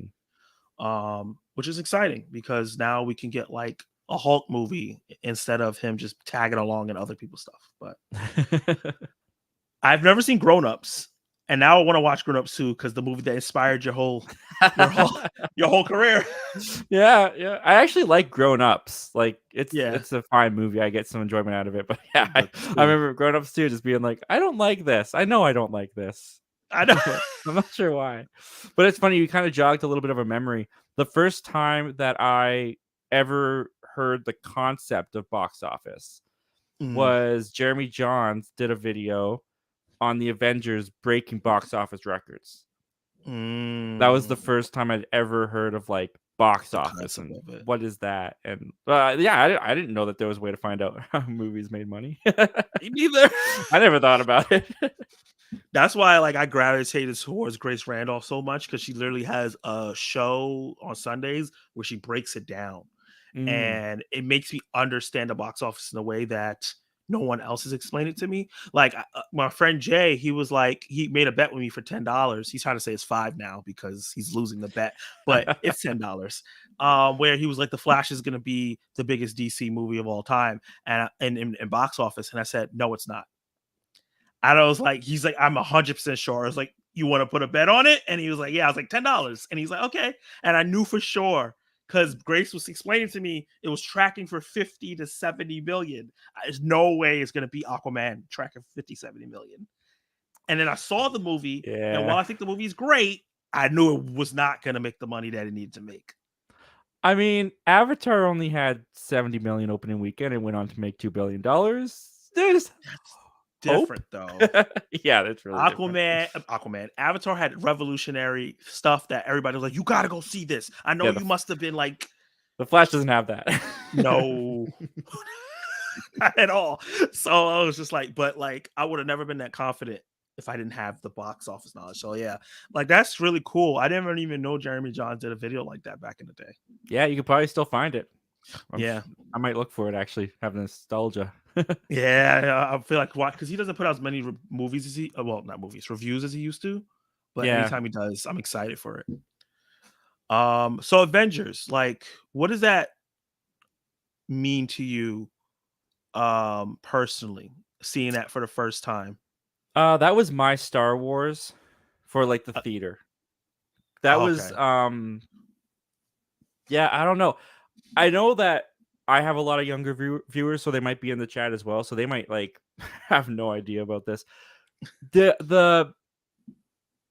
the idea of characters from movies that I liked coming together for one movie was never even a concept in my mind. It yeah, just like it wasn't even something that I thought about. It was just like movies are separate from other movies. This movie has these people, these movies have these people. Like never could they collide. And then yeah, you get Avengers and it's like I fell in love with Iron Man. I didn't fall in love with the Hulk necessarily, but it was a different Hulk anyways in the Avengers. Fell yeah, in love with Thor, fell in love with Captain America. And then it's like seeing all these people that I liked individually come together in one movie and yeah, interact with each other. It was unlike anything. How old was I at the time? 2012. I was 13, I guess. Yeah, was it 2011, 2000? What was Avengers? I think it was 12 or I 13 think it's years old. 12. I think it's Yeah, 12. 12. it was like the perfect age for me, and it was. I'd never seen anything like it. I never experienced anything like it, and I just remember like when Captain America comes into frame with Iron Man after they take down Loki, and he's like, "Mr. Stark, Captain." I was like, they're talking to each other. Like these characters are talking to each other. Like it was insane. And then like the third act battle in New York was like mind Oh, blowing action. It was the biggest. I would say it was the biggest action sequence I'd ever seen in a movie at that time, and probably, yeah. it was just it was a dream. It was a movie that when I was watching it, and these movies are very rare, but I appreciate when they come. The theater disappeared and it was just the screen. It was Hmm. all I could see. It was all I was in. It was all I was immersed in. It was the Yeah. people in the audience couldn't really focus. Like when I think back to watching Avengers for the first time, I just see the screen in my mind. I know where I was sitting, but my surroundings are pitch black. It's just the screen. Yeah. And yeah, that was big. That was huge. Um yeah, that's the most magical theater experience of my life. And that's how I figured this must be how people felt when they watched Star Wars. Like just Yeah. like how did they do this? This is insane. The Avengers, those first four Avenger films is our Star Wars. Yeah. Yeah, in a lot of ways. And yeah, and it's just like, I'm gonna be hot take probably. I just think they're better. Than Unfortunately, it's Star just I Wars? just yeah, to me, for me personally, like I watched Yeah. all six of those and I liked them a lot, but I never was in love with them. And it could be just a matter of like of the time. I was born in 90. They came out before I was born. So I'm not watching it like for the first time in the theater. I all watched them at home. Yeah. Like that theater experience, that community experience does affect your opinions on stuff. Absolutely. Um But, yeah, just and also I'm just a huge comic book fan. I was a huge comic book fan, so to finally see some of my favorite characters come together and done well and them not F it up, um, and it's just like, "This is great," but, like, if they can make this better than this, which they end up doing, is oh, man, it was just all the possibilities was coming out of my brain. It was I was just left speechless after watching that. Who Yeah. directed that? Josh Whedon, right? Joss Whedon, Yeah. yeah. Yeah, he's a piece of shit, but he gave me he gave me Avengers, he gave me Buffy, he gave me Firefly, he gave me the Nevers, and I'll appreciate him for that, despite him being a piece of shit. Yeah. Yeah, it's unfortunate when people who make such great stuff that influence us ends up being bad and terrible in real life. But Terrible people. yeah, from there on out, it was just MCU was All my in. life. That was it. It was Avengers, and then it was just like I'm anything you guys do next. I'm there, and I'm dissecting every bit of information I can get about it. Yeah. Yeah, I was like, "Okay, how does connect to this, and who's that?" I was drowned in it. yeah. Is that the last one for your middle school? Uh, that was kind of the beginning of middle school, and then I'll just finish off middle school by saying like Back to the Future when I watched that for the first because like I said I started to really get more into movies and I started wanting to see all the movies that were out there, Yeah. and I watched Back to the Future, and it was a movie that for the first time since Star Wars when I was a kid, um, I felt the magic of watching a movie come back. Like there was just something about that movie that was just unlike anything. Just the characters, the music, the direction, the time travel aspect. I loved all of it, and it just had that magic that I was like, I feel like a very young kid again watching this, and that Yeah. was huge for me. I think that's a big thing of like transporting me to make me feel like a kid because it takes away all your adult worries away. You just have that wonder, you Yeah, know? Um, and you don't get that too often. I think I experienced that recently with Across the Spider Verse. yeah, Oh, that was Yeah, so good. That was a good oh my movie. god, that part where like he decides to run away from that moment on to the end of the movie, I was so locked in. Like, Yeah. like you talk about like, because I would Clay, who's probably in the chat and watching right now. He goes to a lot of these movies with me, and he went there. I forgot he was there. Like, I think maybe my body was talking to him, but like I don't remember ever saying anything to him. I was just so like, they're doing this. Like, holy, this is gorgeous. I was so locked into that movie, but I don't feel that too often. Where I'm just like locked in magic, like you said, where everything's blacked out, you don't hear nobody and all that. Yeah. Because there Yeah. was a crying baby in Incredible. my Across the Spider Verse showing, and I just Oh, didn't even really? hear him anymore. Yeah, it was a Wow. 9 o'clock showing. Why did you bring a kid to a 9 o'clock movie? That's always the question. Yeah, like what the hell? Especially Spider Verse. It's not like 9 year old. I don't think a 9 year old should be watching that. It's like 2.5 hours long too. It's long. It's a long ass movie. It's like get a babysitter or don't watch the movie. Let me see. Arrow is like the CW Flash to me. It's really good, but should have ended earlier. Just a personal opinion, though. I know people like both through all seasons. Yeah, Yeah, it- more power it- to them. they extended through a little too long. Also, the Big Lebowski, the Cornetto trilogy changed my viewpoint on comedy movies. I haven't seen any of those. Oh, I haven't seen The Big Lebowski, but the Cornetto trilogy is an unofficial trilogy that Edgar Wright did with Simon Pegg, consisting of Shaun of the Dead, Oh, World's End, and Hot Fuzz. oh, so I have seen them. Yeah. And it's I only didn't know called that's what it was called. it's only called the Cornetto trilogy because in each movie they have that flavor or they have that ice cream, that brand of ice cream. Oh, okay. Got you, got you, got you. Yeah, I've seen Hot Fuzz, I've seen Shaun, and I saw okay, got you. Yeah. Did not know that. That's cool. Did I do that? Got any cheese? Yeah, cartoon Anakin is way better than movie Anakin. When I first watched Spider-Man 1, I was like 5 years old when the Green Goblin came on. I was looking at the door window when I went to bed at night Yep. because when When he he attacked attacked Aunt all the May. Aunt May scene. Yes. Yep. Oh my God. Absolutely. William Dafoe doesn't know how many nightmares he caused with that performance.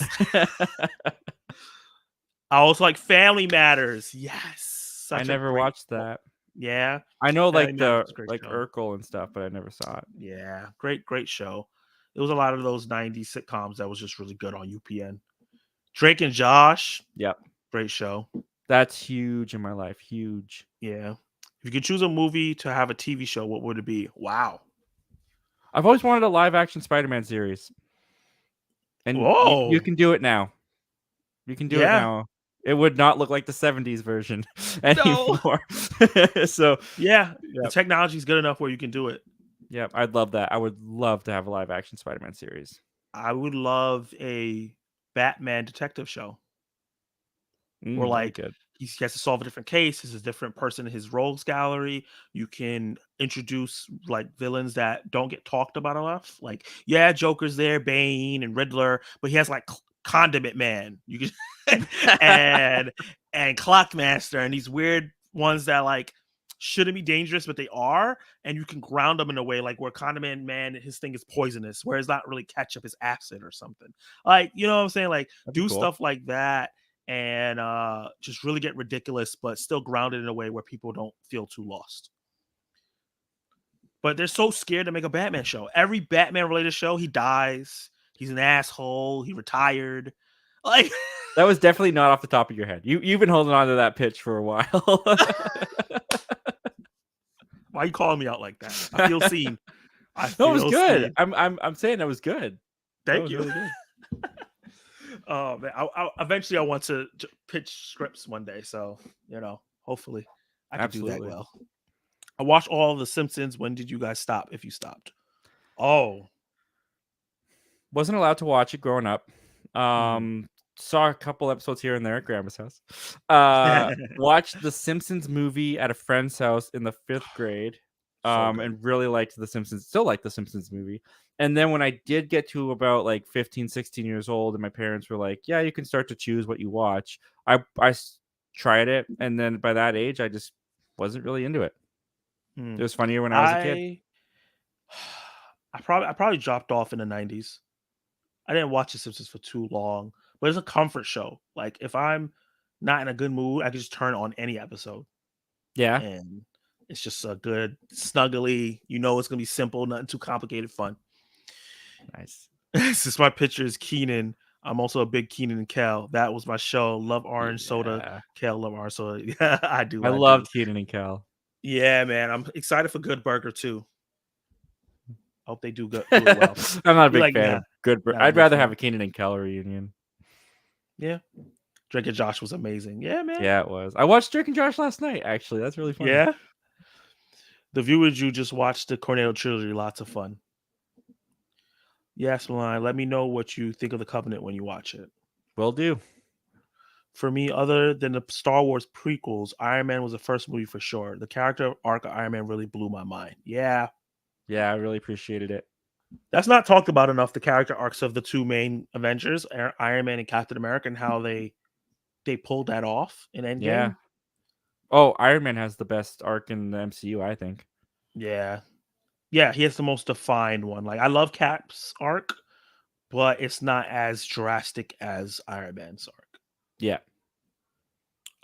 They're tons of fun and very rewatchable. He's talking about the Cornetto.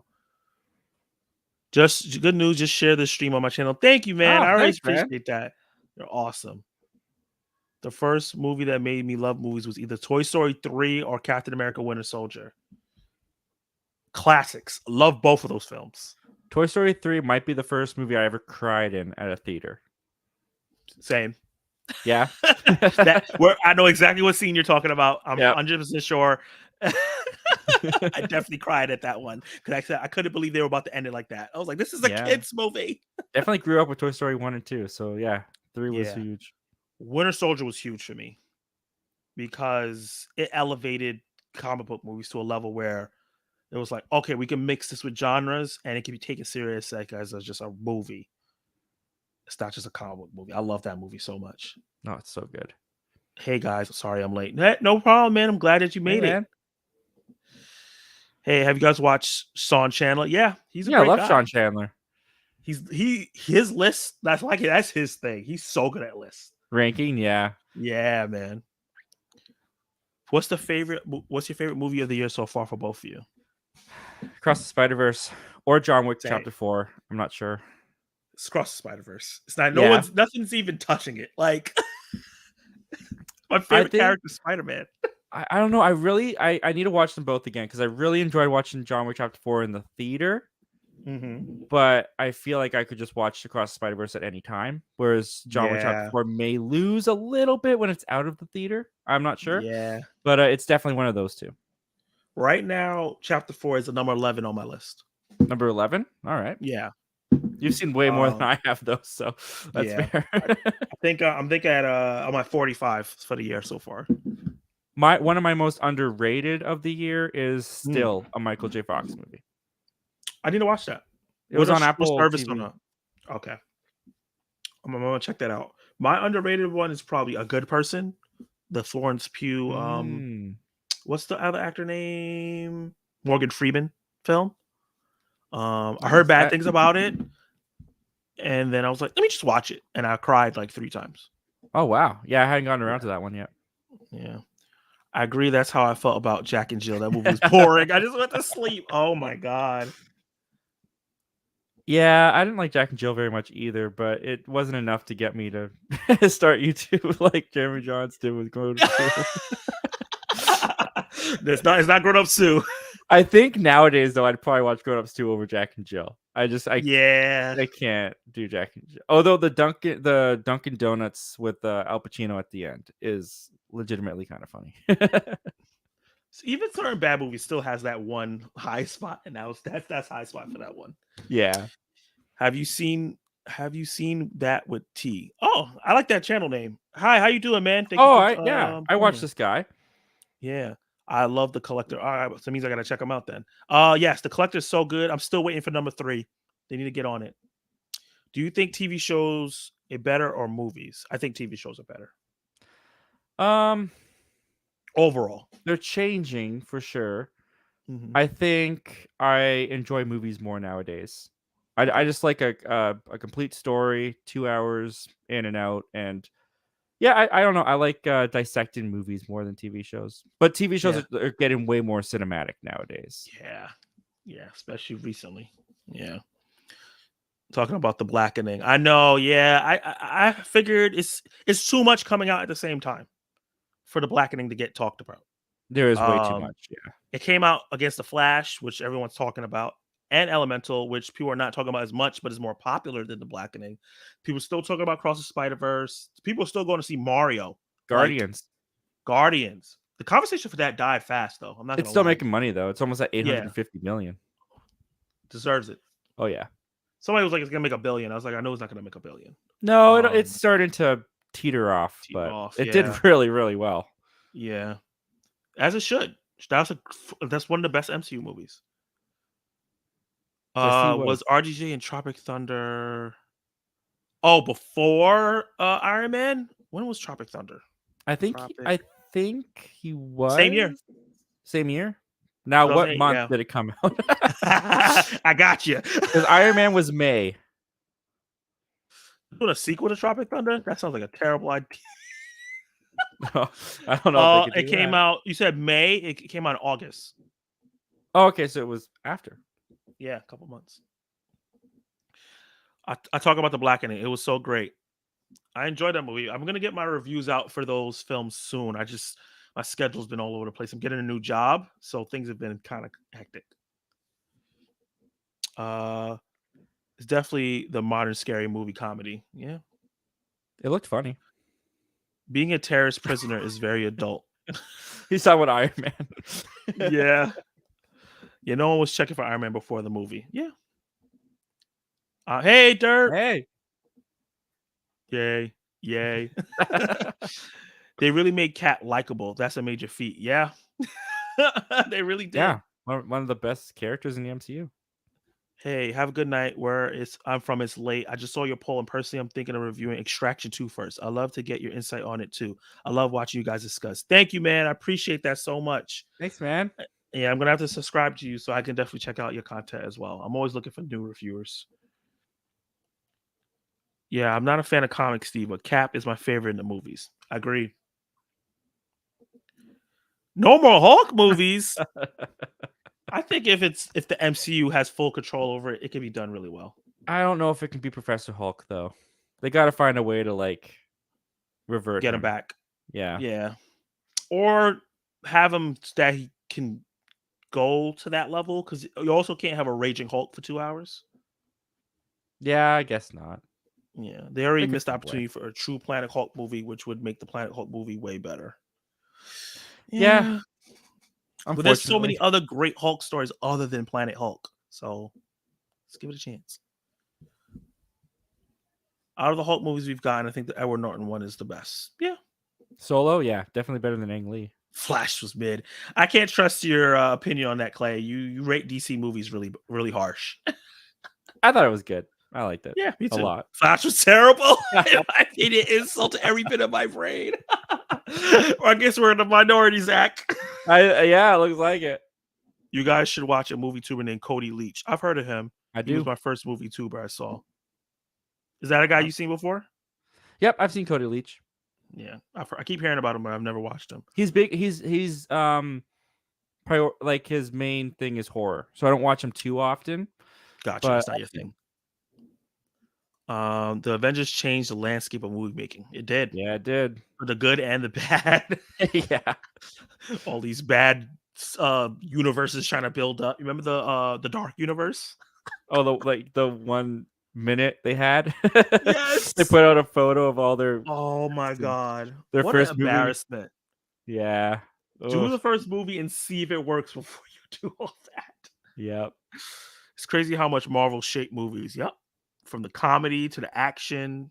Well, maybe not action. I feel like Mission Impossible, John Wick, and James Bond are more shaping the action in movies. I think the comic book team up action though was pretty, especially that first Avengers film, the way that they all fought with each other and like Yeah. used each other's abilities to help enhance theirs. I feel like that was big. Yeah. That was the first movie I saw in IMAX, and it was worth it. Nice. Wow. That's a good one. Great. That's insulting the Avengers. Oh God. That's not a hot take, just facts. No, Clay, That it's not Marvel is better facts. than Star Wars. Is that what this is about? No, I think it's talking about the Flash. Oh, I was born in late '70s. As a kid, Star Wars was great, but watching the films years later, they are not really good movies. Damn. it's funny because it's like I say that I love Star Wars. I only really love 2 or 3 of the movies. There's Like, 9 of them.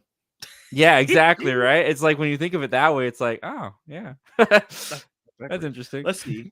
I think the original 3 I like. I actually do I love any Star I don't think I love any Star Wars movies. I think I Yeah, like all of them, but I don't love. I'm not in love with any of them. I love the Star Wars, New Mhm, Hope, Empire Strikes Back, and mhm. Revenge of the Sith. Even with all of its flaws, I love that Yeah. movie. Josh Sweatin knows how to build a universe. I don't know about that. He didn't build the MCU. He He just did is one very movie. influential though of why we love the Avengers because he was had to set up their banter and how they work together, and Yeah, that's so true. he definitely gets credit for that. Yeah, the prequels ruined my thoughts on Star Wars. They were absolute worse. They blew my mind as a kid. Like, I Yeah. remember I watched the original trilogy, and then when Revenge of the Sith came out, I never saw the prequels when they like originally came out, but when Mm, Revenge of the Sith was on DVD, my uncle was watching it when we were over at his place, and it was Anakin and Obi-Wan fighting on the lava so planet, cool.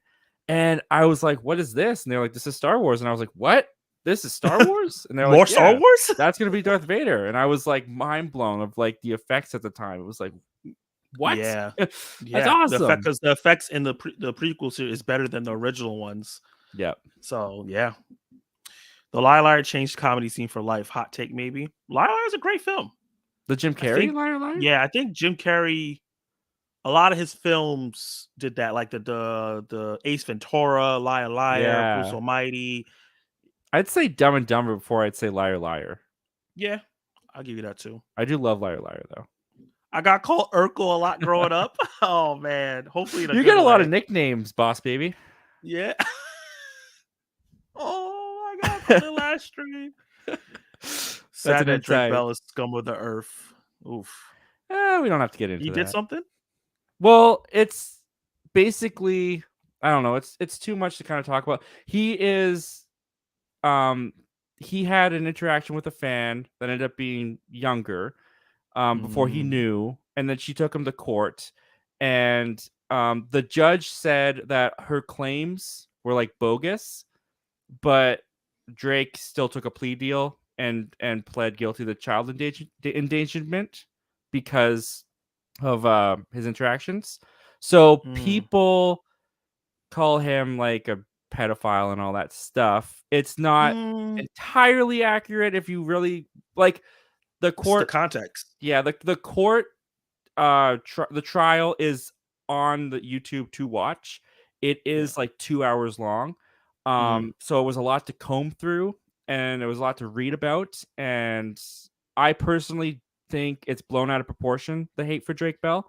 Um but that, I mean, that's me and what I've read and what I've come to the I know conclusion. it's in the last 5, 6 years when someone gets accused of something, is like that's their label now, without Yeah.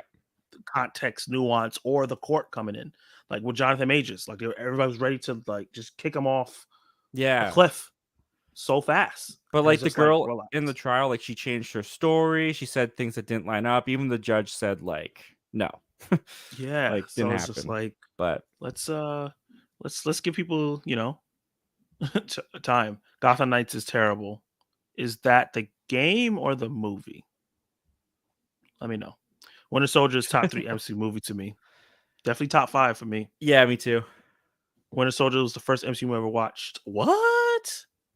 That's such a weird place to start. That is a interesting place. Is that because like I don't know how young you are, but like is that the first one that you saw because it was the first one that came out when you could go see a movie in the theater? That's Like, very what interesting. is that? That's Yeah, 2014 now, so that was at I think least so. almost 10 You're years really ago. good with dates. Jeez. I'm decent. It's actually Like every my wife gets on me about that because I can like she'll ask like when something was, and I'll be like, well, that was the year I saw this, so it had to have been this year. He's like, I attach it with movies, so it Yep, always works. pretty much. The thing I love about comic TV and movies, they make the unlikable heroes from comics level. Yep. Planet Hulk made me feel something that only the Death Suit made me feel reading the comics. I understand that. I watched the animated movie when I was younger, but Yeah. Which was good. He does review new releases and does branch out Zach. Oh, okay. He's talking about Cody Leach. oh, okay. The Planet Hulk movie is actually fantastic. People sleep on animated Marvel movies. Yeah, a lot of people talk about the DC animated ones, but Marvel has made some really great animated films. I don't watch too many of them, but I've seen a couple. Yeah, Elemental made me cry on the way home. I saw it today. Aw, yeah, it's a great movie, man. I really liked it. Not true. I liked Wonder Woman, Aquaman, both Shazams. Man of Steel is good. I'm just not a Superman fan. Interesting. Okay. Fair enough. Rogue One is the best Star Wars movie. I That's not like it. a lot of people say that. I like it quite a bit. And it's not a hot take comment, was about Marvel being better than Star Wars. Oh, Oh, I and see. that is not a hot take comment. Oh, okay, I get what you're saying. The stream is at 18 likes, bud. Really? Hey, look at that. That's awesome, Thank you dude. guys. Appreciate you. I'm the biggest Star Wars fans. The biggest issue is that all the best parts of Star Wars are nuggets hidden throughout the animated series. Two Sons episode with Maul and Obi-Wan in the Rebels was 10 out of 10. That's what I keep hearing. The shows are so good, but I'm like, I can't go back and watch them right now. Yeah. The Temple Battle, 10 out of 10. The water episodes, the Clone Wars. So the issue Star Wars is not rewarding if you aren't 100% committed. I Yeah, agree with and that's that. what people are going through with the MCU right now. Similar issue with the Order of Rings. All I can say about Drake Bell is that he was a Dan Snyder show and hurt people. Ooh. Dan Snyder did touch people. Yeah, that's unfortunate. Oh, Gotham Knights. Yeah, we were talking about because I was talking about the Batman thing where they kill him off and all that stuff. Yeah, that show got canceled because it was a stupid idea. It was like Batman died and his adopted son was trying to figure out who it was and like recruited villains, kids. Was I it was like, on HBO Max or where was this? no, I never saw CW. this. Oh, CW. Okay. Yeah, I was like 5 when the Winter Soldier came out. Holy crap! Oh, okay. I was that 2014? I was 24. Holy crap! 15. I was I could have been your 15. dad. Oh man. Okay. What would be your favorite movie experience in theaters? Ooh, this is a good one. Oh, Infinity War or Endgame? Yeah. Maybe Infinity War. I'll go with Infinity War. I'm always like with those two because I had some very unique in theater experiences with those movies. So Infinity War, me and my friends went. It was like 14 of us. We had 2 rows, the 2 middle rows together. Oh yeah. And it was a packed theater, obviously, but we found a way to get all the 2 middle rows. And then the snap happens and all that stuff happens. And then Spider-Man goes, Black Panther goes, and tears. Just tears all around. I'm looking at people I don't even know, just crying. My friend Sharon, who's not even she's not even huge into this. She just comes with us because it's like a communal thing. She's bawling her eyes out, and she's like, "I didn't know I cared this much about them." You had to be. You had to be there. You had to be there. It was our just Empire like Strikes this Back silence. moment. Yes, and then we're sitting there in the theater, not even waiting for the after credit scene, just like can't contemplate what the hell just happened. Yeah. And then they do the after credit scene, and I'm like, "More? You're killing us more?" They're all turning to dust. Yeah. Yeah, and it was like 2 hours of us just standing around, not saying nothing, just looking at each other crying. Oh, it was so. Yeah, it's special. Yeah, but then Endgame, I went to see that by myself. And the reason why that's special is because it was like people were jumping up out of their seat, going absolute insane for that last third act fight. Oh my god. Endgame was special. Yeah. Endgame was special for me too because my dad took me to Iron Man in 2008, and I got to take my dad to Endgame in 2019. and That's so sweet. it was a real nice moment for me. Like, Yeah, he enjoyed Endgame. yes, yeah, he did. He loved it. Okay. He never wanted Iron Man to die. I remember in Infinity War, he was like, if they kill Iron Man, I'm walking out. And the scene where Thanos stabs Iron Man through through the gut, I literally saw my dad out of the corner of my eye. He goes, he he starts hit the SpongeBob. yeah, he I'm starts to out. get up, and then he stopped. But he was okay with he still wasn't happy with Endgame, but he thought they handled it well, so he didn't walk out. Yeah, I think that's what it is. If it was just like a meaningless, non-heroic death, I could understand why you'd be pissed. Yeah, Because the original idea was to cut Steve Rogers' head off. I think that would have been a bad idea. yeah, that was gonna be from like another timeline. Thanos cut off one of Steve Rogers' Yeah, heads from another timeline. That would have yeah, been awesome in some yeah. regards, but I don't think you could get away with that No, in that this is gonna be movie. too much. The game is not good either. Arkham Knights were way better. Oh, you're talking about the Gotham Knights. I wonder if Scream 4 came out today, would it have been better than dropping in 2011? It's possible. Yeah, Depends. Some movies drop at the wrong time. yeah. Scream 5 and Scream 6, they did really well. Yeah. I was sad because the first Spider movie I watched was Amazing Spider-Man 2, and it was my least favorite. But when I first watched, I was traumatized when Gwen died. Oh my Oh god. yeah. Say what you want to say about that movie. That moment is like a big moment. Mm-hmm. Because you could hear the article from Yep. everybody in the theater. It worked. It worked very Yeah. well. I knew it was coming because I knew from the comics that it happens. And like as soon as Gwen was casted, I was like, oh, she's gonna die. Yeah. And then they At that just point, switch I over had to read the Endgame. comic too. Yeah, but the way they did it, I was like, "Oh wow, they really did." And they showed it to us. I think Yep. that's the main part. I think if he would have caught it and we heard the crack and it was off screen, I'm like, oh, okay.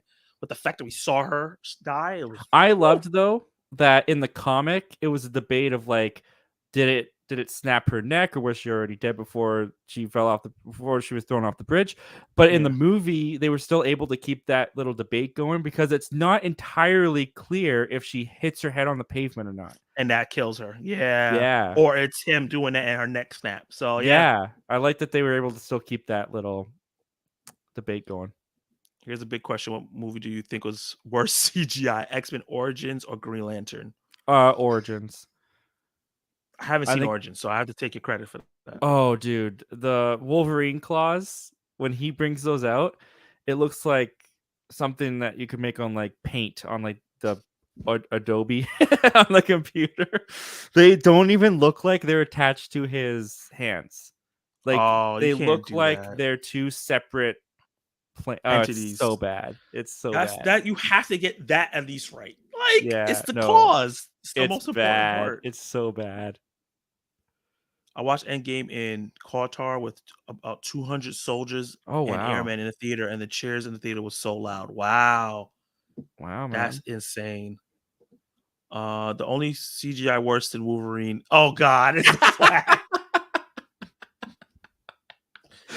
No, it's not. There's worse CGI than the Flash. There are times actually where I would agree with him. For this day, like Wolverine for the time that it was released, its Yeah. CGI was bad for the times. The Hmm. Flash CGI in 2023, some of it is not Yeah, 2023 standards, in my opinion. I'll agree with that. Intentional or not. Nothing compares to Cap tightening Mm-hmm. his shield about to fight, already ready to die, and then you hear your left. Yeah. That gave me Oh so much yeah. respect for him because he was sitting there like, I'm gonna fight all y'all by myself. I don't care. Like, I'm not gonna stop. You're gonna have to kill me. Oh, it's beautiful. He got his solo silhouette against Thanos' army, and I love It's a that shot. painting. Yes, I love that shot. Yeah, it's so good. Like the Russo brothers, man, they need to bring them back. They need to do Kang Dynasty. Well, no, I think Daniel Destin Cretton is doing it. I'm fine with him. He did a great one, Shang-Chi. Bring them back for Secret Wars. Yeah. What do you think about the cliffhanger across Spider-Verse? I loved it. A little How did abrupt, you feel but about it? I'm fine with it. Yeah. I was still fulfilled when I left. That's the big thing Yeah, for me. Like that's the Fast big thing. 10. Fast 10 was like, wait, it's over. Yeah, I said that in the movie theater. I was like, what? That's it? Marvel R-rated keep watch your burn. Logan, Deadpool, and Deadpool 2. Yeah. Oh, Oh, wait. Keep, I watch, and burn? Oh, ooh, that's interesting. I like all of these. I'll yeah. I'll keep Logan. I'll watch Deadpool 2, and I'll burn Deadpool. I like the second Wow. one a little bit more than the first. Okay. I think I'll watch Logan, keep Deadpool, and burn Deadpool too. Oh wow, the exact opposite of me. Yeah. I'm gonna be a manic. Keep watching. Oh God, he's trying to destroy us. This is the last um. one before we get to your last thing. Keep watching Avengers. Oh, Ooh. you don't. Come on. I can't do this. Ooh, that's. I mean, I. Ooh. If you take one out, the others don't happen. Yeah, I mean, I. Ooh, man, that's tough. I gotta be. I'm going to keep Infinity War, watch Endgame, and burn the first Avengers. I'm gonna have to agree with that. Damn, I feel bad for the first Avengers, but like it's the third best. Like it's stronger than Age of Ultron, but Yeah. It doesn't it's have nowhere. Spider-Man, you know? That's kind of where I draw the line. And Spider-Man Yeah, is in Infinity War more than he is in Endgame. So, yeah, and he has like the most impactful thing that happens to him. yep. Okay, so we'll slow down the comments. You still have one section to go. Adult or high school, actually.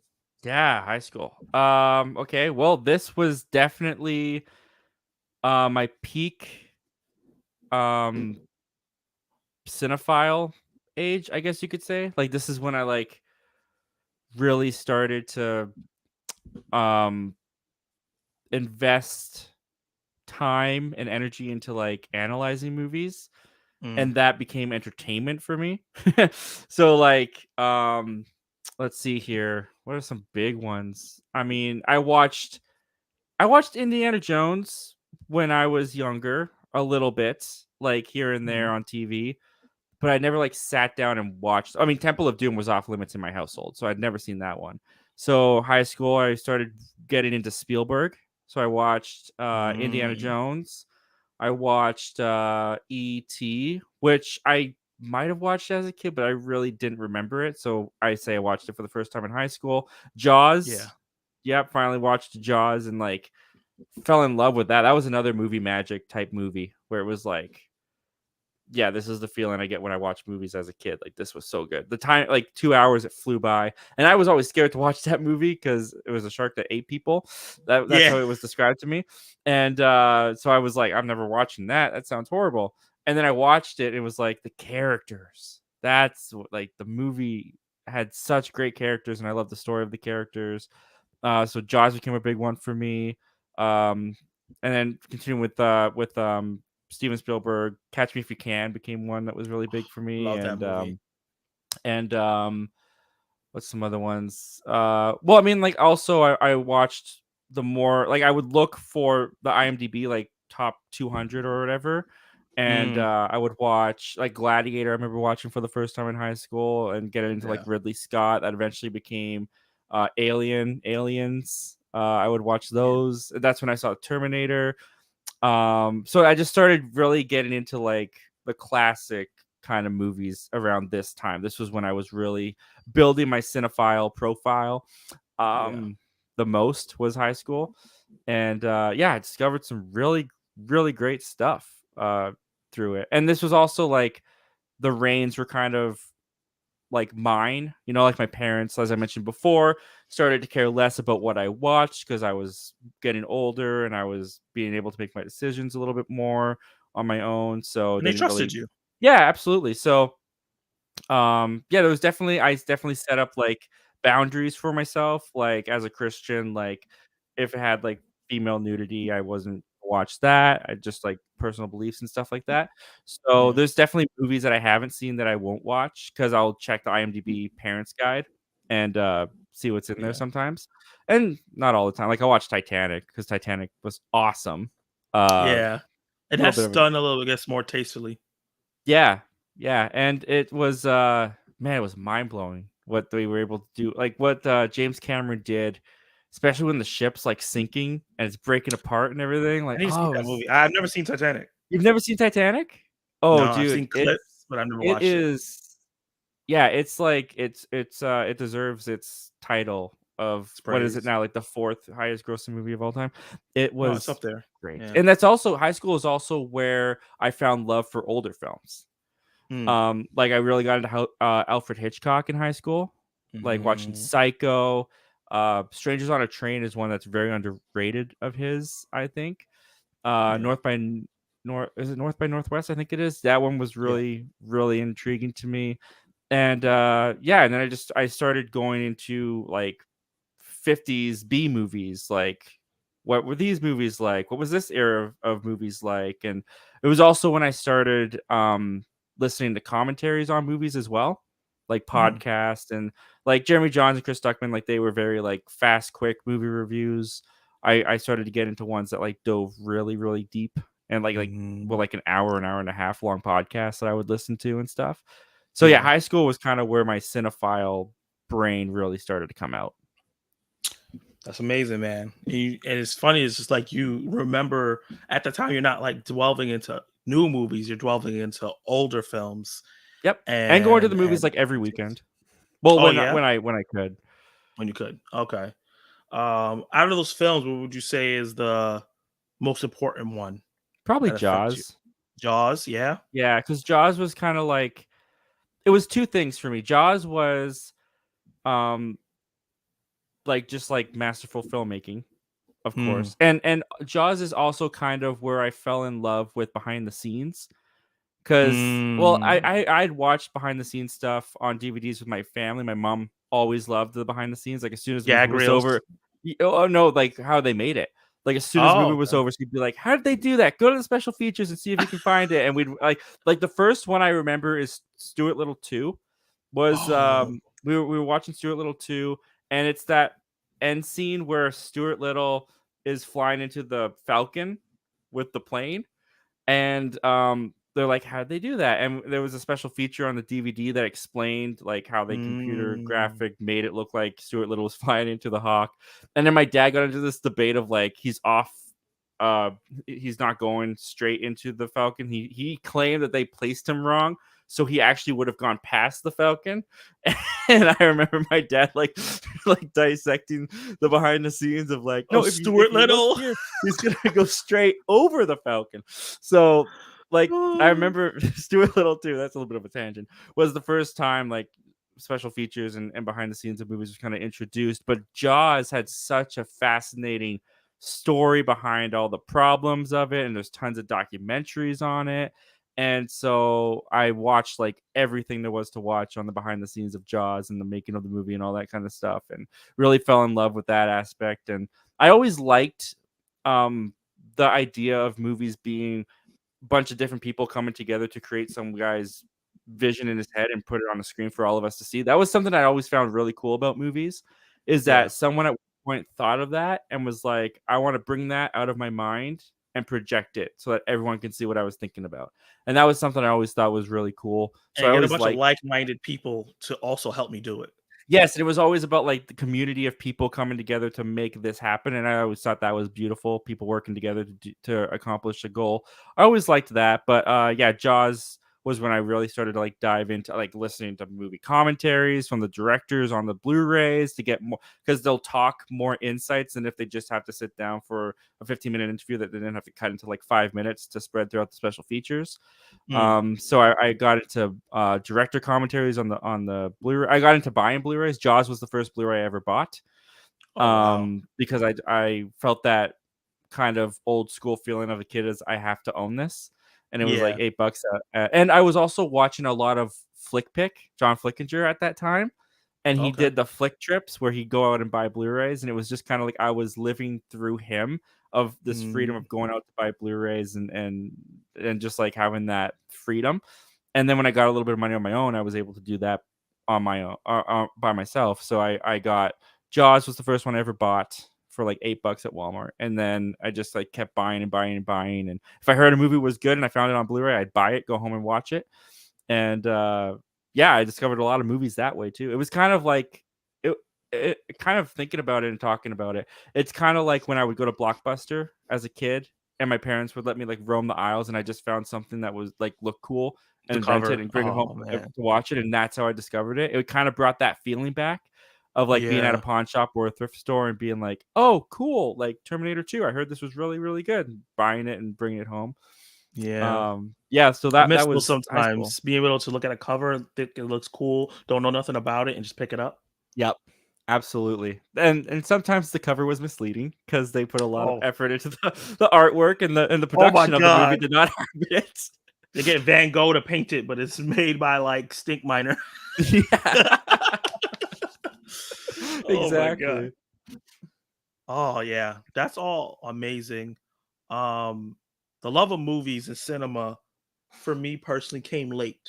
Like I've Mhm. always watched movies and stuff like that, but I think it wasn't until I was an adult already where I was like, I started delving into it, and that's where I found all the people on YouTube. So you kind of had it in you way longer than me from when you were a kid, and it was just bubbling and bubbling, and you had your restrictions, which Mhm. were good because it made you a good person, and Yeah, you're absolutely. able to watch something that may not agree with your sensibilities, but not influence it Mhm. because you grew up watching certain things. And I see a common theme with some of the same favorite movies that you have where like you like Free Willy, you love Luke, you love Tony, you love certain characters that you pointed out. Where I'm like you love. I think you like the idea of hope Yeah, and I guess, the yeah, hope that's and characters and the wonder. And absolutely. I see that throughout like all your like major choices. Even though like Jaws is like not that, but I think that's more of a fascination, the wonder part. Like how the hell did they pull Yeah. this off? Yeah, And that's actually a really good way of looking at it, absolutely. yeah, because when I think about all this, like the bits, like the ones that you dwell deep on, it's always about either this character is really good Mhm. or this movie maybe transported me and had a lot of wonder. And Yeah. that's dope because that's a great way to think about movies. A lot of people attach so many things to films that doesn't need to, and don't like just look at what the director or writer is trying to give us. Yeah, no, absolutely. And, yeah, character and story. I guess that's always been the most important thing. Yeah, because like sometimes I see you do like your live streams and people talk about this still is not good, and you're like, nah, I liked it because Yeah. this, and this. It's just like, oh yeah, that part was bad. I can recognize that, but this part was good. Like sometimes something's bad in a movie, and it's just like they just ignore all of the rest of the film. Yeah.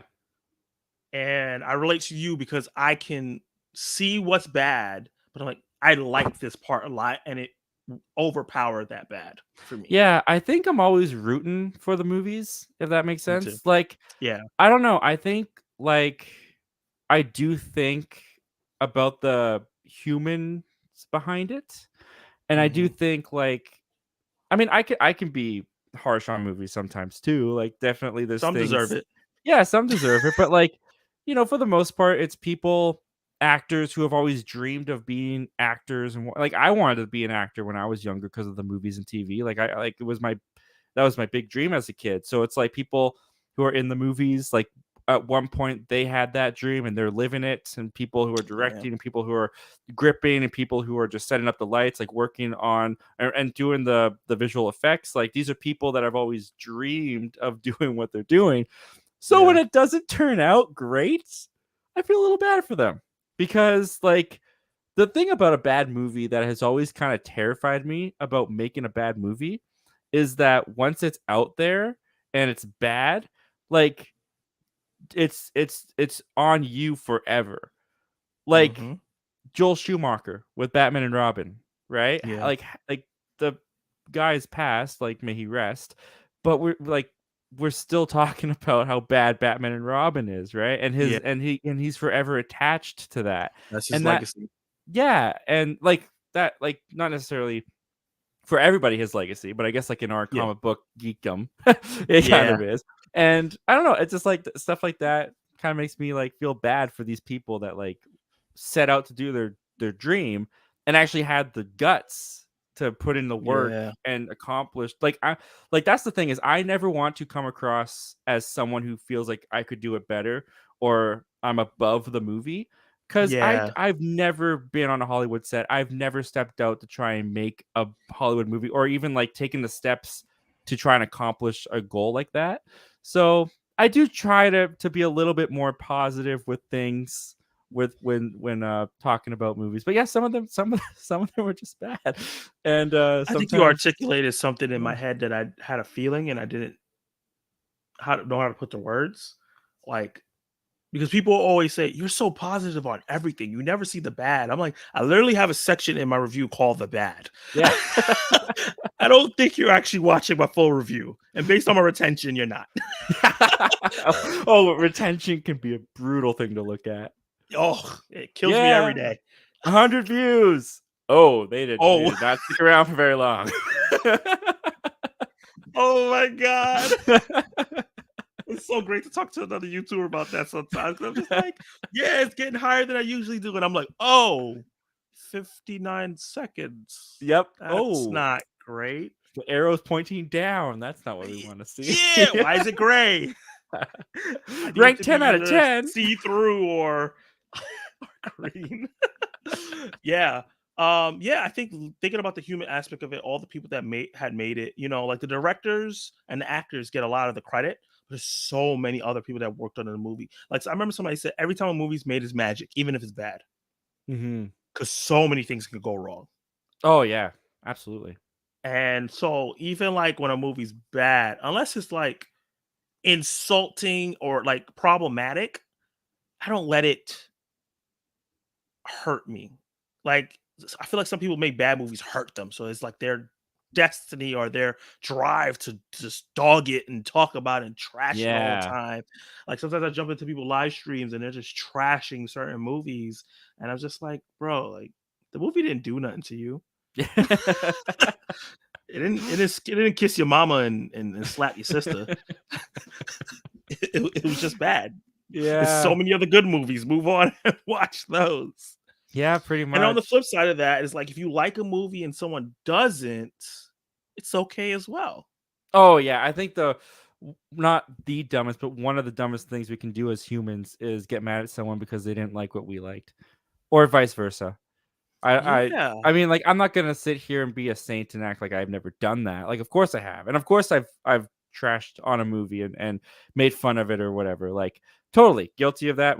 I'm definitely gonna do it again. But like, I try not to.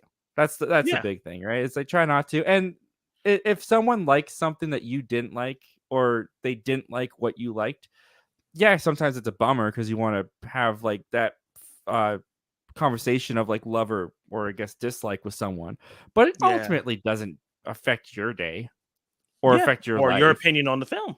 or your opinion. Yeah, sometimes it can enhance your opinion. Sometimes they might point something out that will make you see something different, and maybe you didn't like that. I mean, that's definitely Yeah. possible too. That's also true. But in the end, they're just movies, and if you Yeah. enjoy them, you enjoy them. It's not, Yeah. Like that happened to me recently with like my Hypnotic review. I did not like that movie.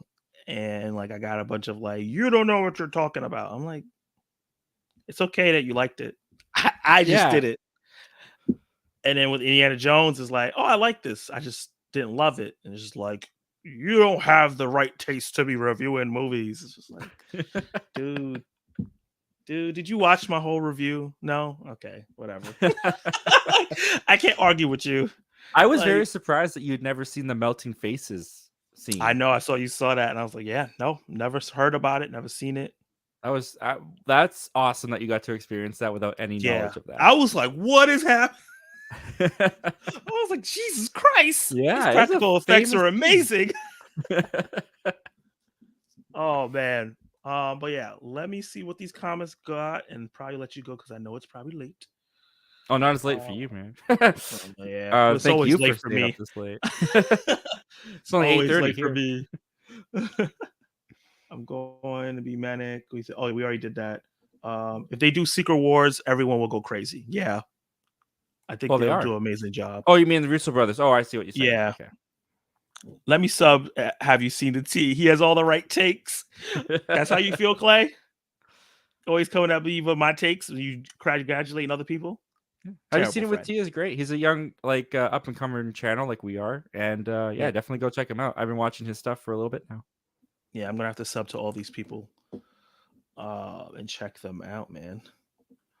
Infinity War is a better movie than Endgame, but the end of Endgame is the best ending of any movie I think I've seen. Wow, it's a big take. That's definitely one of my favorites. The what? That's a good question. The best ending to a movie you've ever seen? I don't know. Yeah, that's That's tough. hard. I would have to like go through a bunch of movies. Endgame is up there though. Yeah, I'll say that. I prefer Endgame over to Infinity War because it feels like more like a complete film to me. Um, but Infinity War is it's like this. It's not that big of a difference. They're touching each other. yeah, I feel the same. So, which actor and character did you guys look up to? Oh, that's a good question. Zac Efron was a big thing in my adolescent or like in my youth. Uh, High School Musical, right? yep, I joined the basketball team because of that movie Oh wow! in Oh, elementary I need to school. see those jersey pics. We were terrible. I do have pictures of that somewhere for sure. But yeah, Zac Efron, Troy Bolton, he was the reason and he was a character I connected with a lot growing up because the trilogy of High School Musical, how I look at it, is Troy Bolton approaching graduation and not knowing what he's going to do with his life. Mm. Um, I related to that a lot. Still do. But Unfortunately, especially I in do high too. school. A character. I feel like I just had it in my head and I forgot because I started laughing. A character or actor. Some people I could go off the top of my head. Jake Gyllenhaal is a big one. He got me into like really artsy films. Mm. I think he's one of those actors that I like. Maybe the movie he did wasn't that great, but his performance, I know I can count on him not being bad. Shia LaBeouf's big. Even Stevens, Holes, Eagle Eye, Transformers. I followed that man for so long for every movie he was in. So he was big for me in terms of film. I can't think of anybody right now. I think maybe Chris Evans because I was watching him before he became Captain America. Scott Pilgrim versus the World, The Losers, Fantastic Four. He was in this movie where he was a jock and he used to act really stupid. I forgot what it was called. I think it was with Scarlett Johansson was in it as well. Mm. So he was a big one too. But I think it took a while before I started latching on to actors. Jim Carrey's Um, my favorite actor Jim of all Carrey's a time. big one. The Mask was such a big part of my life. Oh, I remember discovering Ace Ventura for the first time because I was in a Jim Carrey kick and like yeah, around middle school time. I was really starting to get into his movies and I like had a night where I just like binge watched Ace Ventura, The Mask, Dumb and Dumber, Liar Liar, and just like man, he made me laugh like no other person in the Yeah, industry had ever man. made me laugh. Bruce Almighty was such a good movie for me, man. I love that movie. Oh yeah, that's a good one. That one's really funny. I was typing that before you agreed with me, T. Just letting you know compliments is authentic. Oh God. Get a room. What is your guys' most anticipated movie for the rest of the year? Because mine is Blue Beetle. The rest of the year, a lot of the stuff I've been looking forward to had come out already. Yeah, Probably Mission Impossible, that's a really but good pick. I haven't seen Dune yet.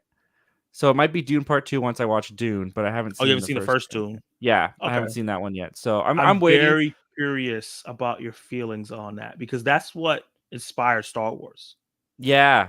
I watched like the first 15 minutes of it maybe. Hmm. And I already saw similarities to like Star Wars. There was some imagery that I was like, oh, okay, like the Star Yeah. Destroyer, interesting. Yeah. But I think I'm gonna wait till Doom Part 2 like is in release week and just like watch the first part and then just jump right into the second part. That's smart because I think the second one's going to continue right after the first one. So it's going to be like Yeah, it'll be nice, nice springboard. jumping in. Yeah, I really like doing a lot. And I think that this is a series that can be like the next influential sci-fi thing, like a Star Wars. If people go watch the second one, a lot of people didn't see the first one in theaters. Yeah, well, Catch Me, COVID, Catch Me, yeah, Catch Me If You Can was a cool movie. Yeah, love that movie, underrated. me too. My most instant movie for the rest of the year. Oh, I didn't say. Did I say mine? I don't think I said mine. Ninja Oh, Turtles. It's mine. Mutant Mayhem is my oh, most really? For the rest of anticipated. the year? Yeah, man. I'm a big Ninja Turtles guy. I Nice. don't think the Ninja Turtles have missed so far, even the Michael Bay films, which are probably the the tail end of their stuff. Still didn't hate them though. Like some people hate Yeah, those movies. I don't hate them. But the animated shows, even the fourth live action '90s one, which people hate, I still was enjoying that film. And yeah, I just love Ninja Turtles, and I love that this animation looks so dope. It looks Spider Verse esque, arcane definitely esque, inspired. definitely inspired, and I think it could be really really fun.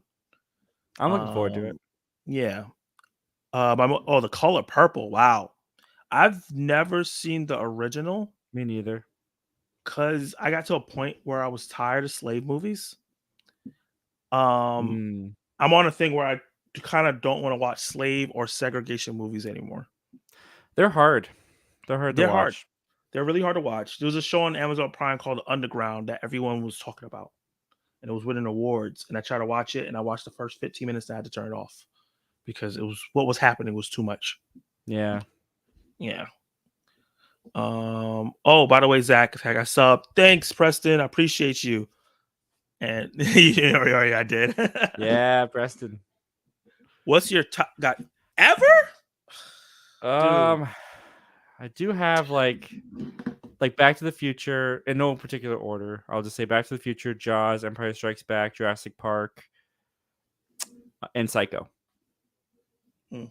Those are the 5 I You usually have go you have a to. more artsy list than me. So Is it? mine's is Django Unchained. Great Uh movie. Everything Everywhere All at Once. Oh, Uh recent. Wow. yeah, I love that's probably my favorite movie ever. I love that movie so much. Really? Wow, that's It awesome. it it did so many things for me, like, that I didn't know one movie could do.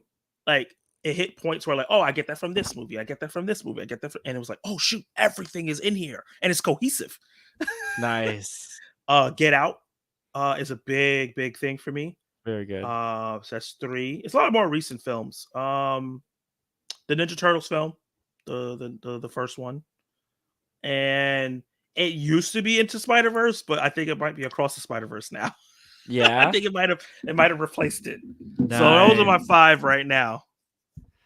Wow. Yeah, I mean, I'm open to my top 5 changing. I just I need to wait and sit on some I could easily say Infinity War is in there right now, Oh, but yeah. I still just I wanna just wait. See how I I still feel wanna in see more 20 years. classic films and see if it changes. Yeah. Well, I like my top 5 are movies that I feel like my love for them will never change. Change. Like Yeah. that's why I put them in my top 5. Like I know I will always love these movies. That makes sense. God. Hey, Kal-El. Hey man. Zachariah. Have you ever gotten that? Like, people call you, like, Oh yeah, Zacharias? Ugh, absolutely. I never God. mind. I mean, I had one guy, a coworker of mine, who called me that all the time at work, and I never minded. It was kind of like Yeah. a Like, nickname. just call me my name. I don't even like people calling me Zachary. Just call me Zach. Yeah, Zachary's weird. That's how I know when I'm in trouble. Oh, it feels so good to relate to somebody in this way. This is deeper than movies. Yeah, if I get called Zachary, my instant thought is I'm in trouble. What I Yeah, it's do. like, oh shoot. That's what my mom said. Like, says my whole name, Zachary Anthony Goldberg. I'm like, oh shit. Oh yeah, it's about to go down. We get the middle name in there. Oh man. Yeah. Extraction 2. Yes, I did watch Extraction 2. I Not liked it a yet. lot. I'm in the middle of the first one because I hadn't seen the first one yet. So I'm Mm, watching that one first, and then I'll watch Extraction 2 at some second one point. is a lot better than the first one. I hope so. Yeah, if you're in the middle of it, that means you couldn't finish it. It's okay so far. It's just Yeah, time. I had to watch a little bit of it and then go and do something else, and now I just have to get back to it. got you. I never watched Jaws, and that's my wife's favorite movie. I refuse to watch it. Is it out of pettiness for Yeah, your wife? I want to know why you were like. I refused to watch it because it sounded horrifying, and I was a little kid when I heard about it. But why do you refuse to watch it? It's great. That's interesting. I enjoyed Distraction 2. 3 already got greenlit. Yeah. Cool. It was like one of the most watched movies day one ever. I'm looking forward to it when I get around to it. Thank you guys for doing this live stream. It made my day today. So thank you. Oh, thank you, man. Oh, Like, thank you. there's no kinder words than that. That's Yeah. amazing. This is why we do this. That and we're Dude. lonely. Dude, Zach started watching movies last year. It's all good though. He's a young buck movie wise. Oh God, Kal-El. Always coming for me. Leave me alone. I love it because it's unique. Like, it was Yeah. really interesting to hear your opinions on Indiana Jones, Yeah. like watching it fresh eyes in 2023. Yeah. Like, that's I a feel like that's a a lot of people didn't perspective not everyone understand that. has. I don't think a lot of people understood that as like I'd never seen this before. Like, Yeah. No, it's cool. It's an interesting perspective. yeah, and I didn't hate it. I think that's what blew my mind. Why I got some negative feedback. It's like I didn't say it was bad. I just didn't say it was an A. Let's see. Review. I did it. It was crazy good. Yeah. Look at him laughing at us. Terrible. Who's going to do better in future content, DC or Marvel? Marvel. I know everyone like expects to say DC, but yeah, I think Marvel still knows what they're doing. I feel like they can get back on because Marvel has always been good at looking at what the fans and the audience is saying and then taking that into consideration with their content. So I feel like that's already starting to happen a little bit with spacing things out, pulling back on the TV shows a little bit. Like they're good at taking that feedback. DC, I think, has a bright future for sure, but I gotta see what James Gunn brings with Superman Legacy before I can say that that's back on track. His first movie that he actually does. Like, Yeah. Right now, it's like we love because James Gunn. We know he's a great creator, but everybody can have a bad day at the office, as John Campia likes to say. So James yeah, Gunn could easily, maybe he's fumbled burned out. the bag. Well, he's doing a lot right now. Like he Yeah, could easily, yeah, it could be one where we feel like he's burned out or something. We'll have to wait and see. because planning out a whole universe while directing the most important superhero in the universe is a Yeah. lot. And while he was writing it, he was working on Guardians of the Galaxy Volume 3, and then he was doing press. And he's also, I guess, there's a writer's strike, but he said as soon as Superman's over, he's going straight into Peacemaker. So you gotta imagine he's working on Peacemaker while he's working. I don't know. And I Amanda worry Waller. about him sometimes. And Waller too. He's doing that show as well. And Waller, that's right. Waller comes first. Yeah. That's a lot. That's a lot for one person to do. That's running a. I know he has Peter Safran, so maybe Peter Safran is doing a bunch of the business side of it, so that he gets Yeah. to do all the creative fun. But it's still a lot. Yeah, absolutely. When I grow up, I want to be a writer, director, actor. When Nice, you man. grow Go up, for it. how old are you? Oh God, no! It's a Well, I'm joking. he was 5 when Winter Soldier came out, right? So that was And that was 2014. 2014. So what is that? That's almost so he's Almost like 15. 9 years ago. He's Oh like 14, shoot, 15 yeah. years old. He's like 15 years old. Oh, so Yeah. yeah, he really, when he grows up, he can literally Yeah. say that. I can't say that no more. Go for it, man. Absolutely. Yeah, man. I'll watch. I'll be like, I knew about him first. The Prodigy. I want to write movies. Hey man, do it, man. Yeah. The retention is our kryptonite. Yes, it is. Oh, Yes, it is. God. Sometimes it's so frustrating too, because like you can do what you think is a good shot, and then you dissect the footage of like, why did they drop off? Is it a word I said? Is it the way I look? Is it the way I blinked? Did I wipe my nose at that point and they didn't like it? Did they think it was gross? Like I had Dumb and Dumber. I had my Dumb and Dumber review like a couple of years ago, and my audience retention, it was actually kind of funny.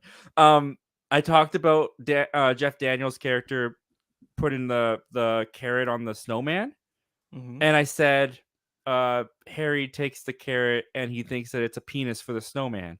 And when I went into my audience retention, as soon as I said penis, It went down. people just left. So people don't like to hear me say penis, apparently, on the internet. So Maybe it was some kids. maybe. Oh my God. I can't be watching this. Maybe. I don't know. It was interesting. It was like as soon as the word hit, I saw the line go down, and I was like, Wow. that's interesting. I won't say. So maybe this video will suffer from me just saying it 3 times. So I apologize. Well, if the retention of this video is 2 hours and 20 minutes, that's fine. It was great for 2 hours and 20 minutes, and then Zach just made it go downhill. Yeah, he said the P word, man. Had to bring up the male genitalia, didn't he? Go after your dreams. Things holding me back is my age. You go after your dreams while you can. Man, don't think that, because you know you're 15, but remember that 14-year-old just got his thing animated into Across the Spider-Verse. Yeah. So don't think because you're 15 you can't do it. And like, I don't know, do things like we all say like this is a big thing with YouTube too, is like we all say that we want to do this and we all want this and we all want these subscribers and views and stuff like that. But you got to do things to work towards that, right? So if you Mhm. want to be a writer, watch interviews with writers, find scripts online and read screenplays and dissect how they're written and the structure, and find interviews and find information, and then practice. Put that into your own hands and try to write a screenplay. Try to And come just up keep with writing. something original and just keep doing it. You're 15. You have so much time to figure this out and Yeah. have fun with it and see if you even like it. See if you even enjoy Yeah, the writing process. that's true because it's 'Cause that's a hard. little, It's not yeah. easy. That's happened with YouTube with a lot of people where it's like, I want to do YouTube, and then they do YouTube and they're like, I don't like doing YouTube. That happened when I started doing YouTube, after my second channel. This is my first channel is my second channel. When I got to this and I started doing this alone, somebody was like, "Oh man, yeah, you could do it. I can do it." They got a logo. They did a video. They showed it to me. And it was like, "What's your opinion?" I was like, "Okay, do this and this." And then they never. It was just too much. And Yeah. it's just like, there's a couple people like, "Oh man, I just need to go get a camera, get a flashlight." I was like, "Flashlight? What?" Like, you A need more than a flashlight. flashlight. And it's like, I could Just do this. I was like, welcome to my movie review. I did that once for like a horror short reaction that was Really? early on. I gotta I find wanted to that. make it look creepy. How So was the the lights retention on off, that? and oh god, my audio was bad. It was I thought it was hot shit, and I was just like, no, this is not Yeah. good. Your first videos That will be video your got worst. like 1,000 views. It's like, what? How? I want to start doing that again though. Reacting to horror shorts.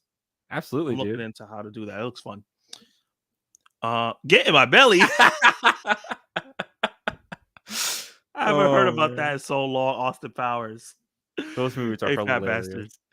What is all this positivity? I'm on internet for toxicity. You're on the wrong stream. You're with two of the most positive Zachs you're ever gonna find. Yeah, positivity. Life's better that way. Hypnotic is the worst movie of the year or the decade. I don't know Or about the the decade. decade. Wow. It's not that bad. There's I a gotta watch movie this. that I watched this year that's worse than it called Mega Lightning. So I still want to watch that after you described it to me. so ridiculous. When I read that RR wrote that movie in 2001, it all made sense. RR? Who's R? Oh, Hypnotic. Robert Rodriguez.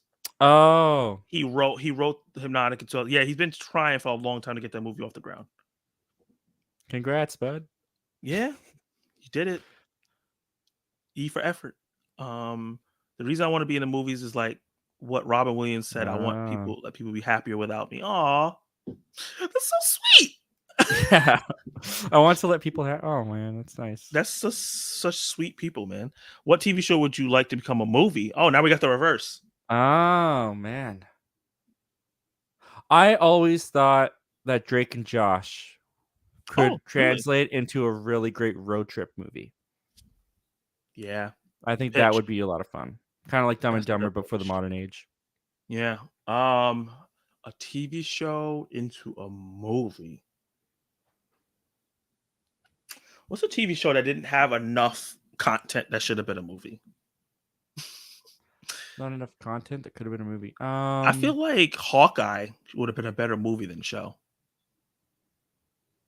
Oh yeah, we could go on the Marvel show. We could do the Obi-Wan, for crying out loud, should have been a movie. We could do the Disney Plus Somebody series. chopped it up and turned it into like a short movie, and it was much better.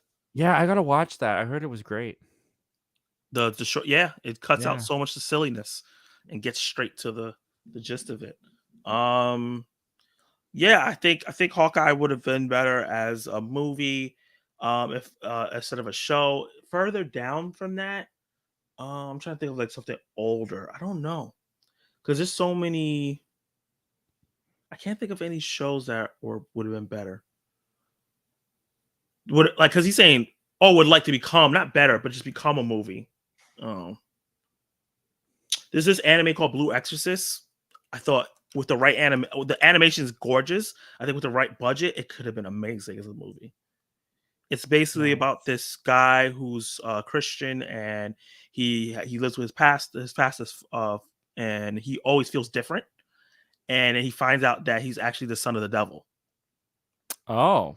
Yeah, and his father's an exorcist, and it's like a society of people who fight demons and Oh. exorcises them and get rid of them. And he didn't know any of this was going on at the time.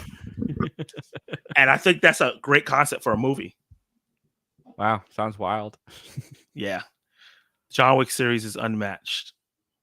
Unmatched, Um, like, to any action movie Action ever? film? I don't Or know. Mission Impossible is kind of yeah, it's a good up there. series. Like I just caught up to the whole thing, and I'm like, this is what I was missing. You saw Fallout? Oh yeah, Dude, how great is bruh. Fallout? It's so good. Henry Cavill, like I remember watching the trailer and everybody was talking about the arm guns. It was so good still seeing it Yep. live and in Did you person. notice his beard grows in between the arm punches? No. Yeah, it's like this. It caught on as a meme like after the movie came out, but in the movie, you can look it up online too. When he does the arm punch, right before he does the second one, his beard grows.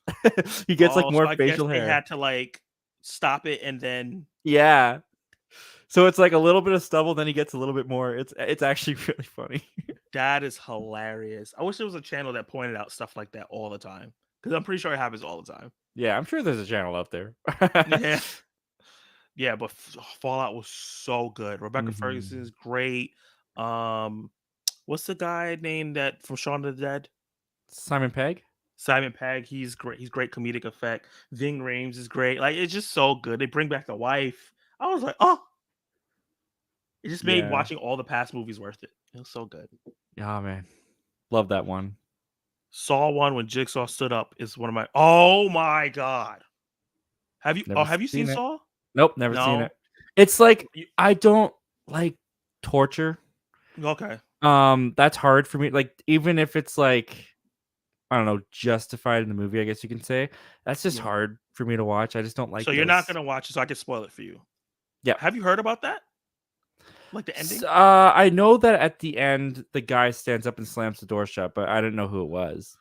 So basically, these people are trapped. They're getting tortured. But when they're in the room they're in together, there's somebody already dead Mhm. there, laying there the whole movie. And they're going through all this stuff, and there's one guy Ah. left. And then while this guy's freaking out that he's the one guy left, and he has to saw his foot off, the dead guy gets up. And it's the guy who's been doing this to them the whole time. He was in the room pretending to be dead. Oh, Yeah. And like wow.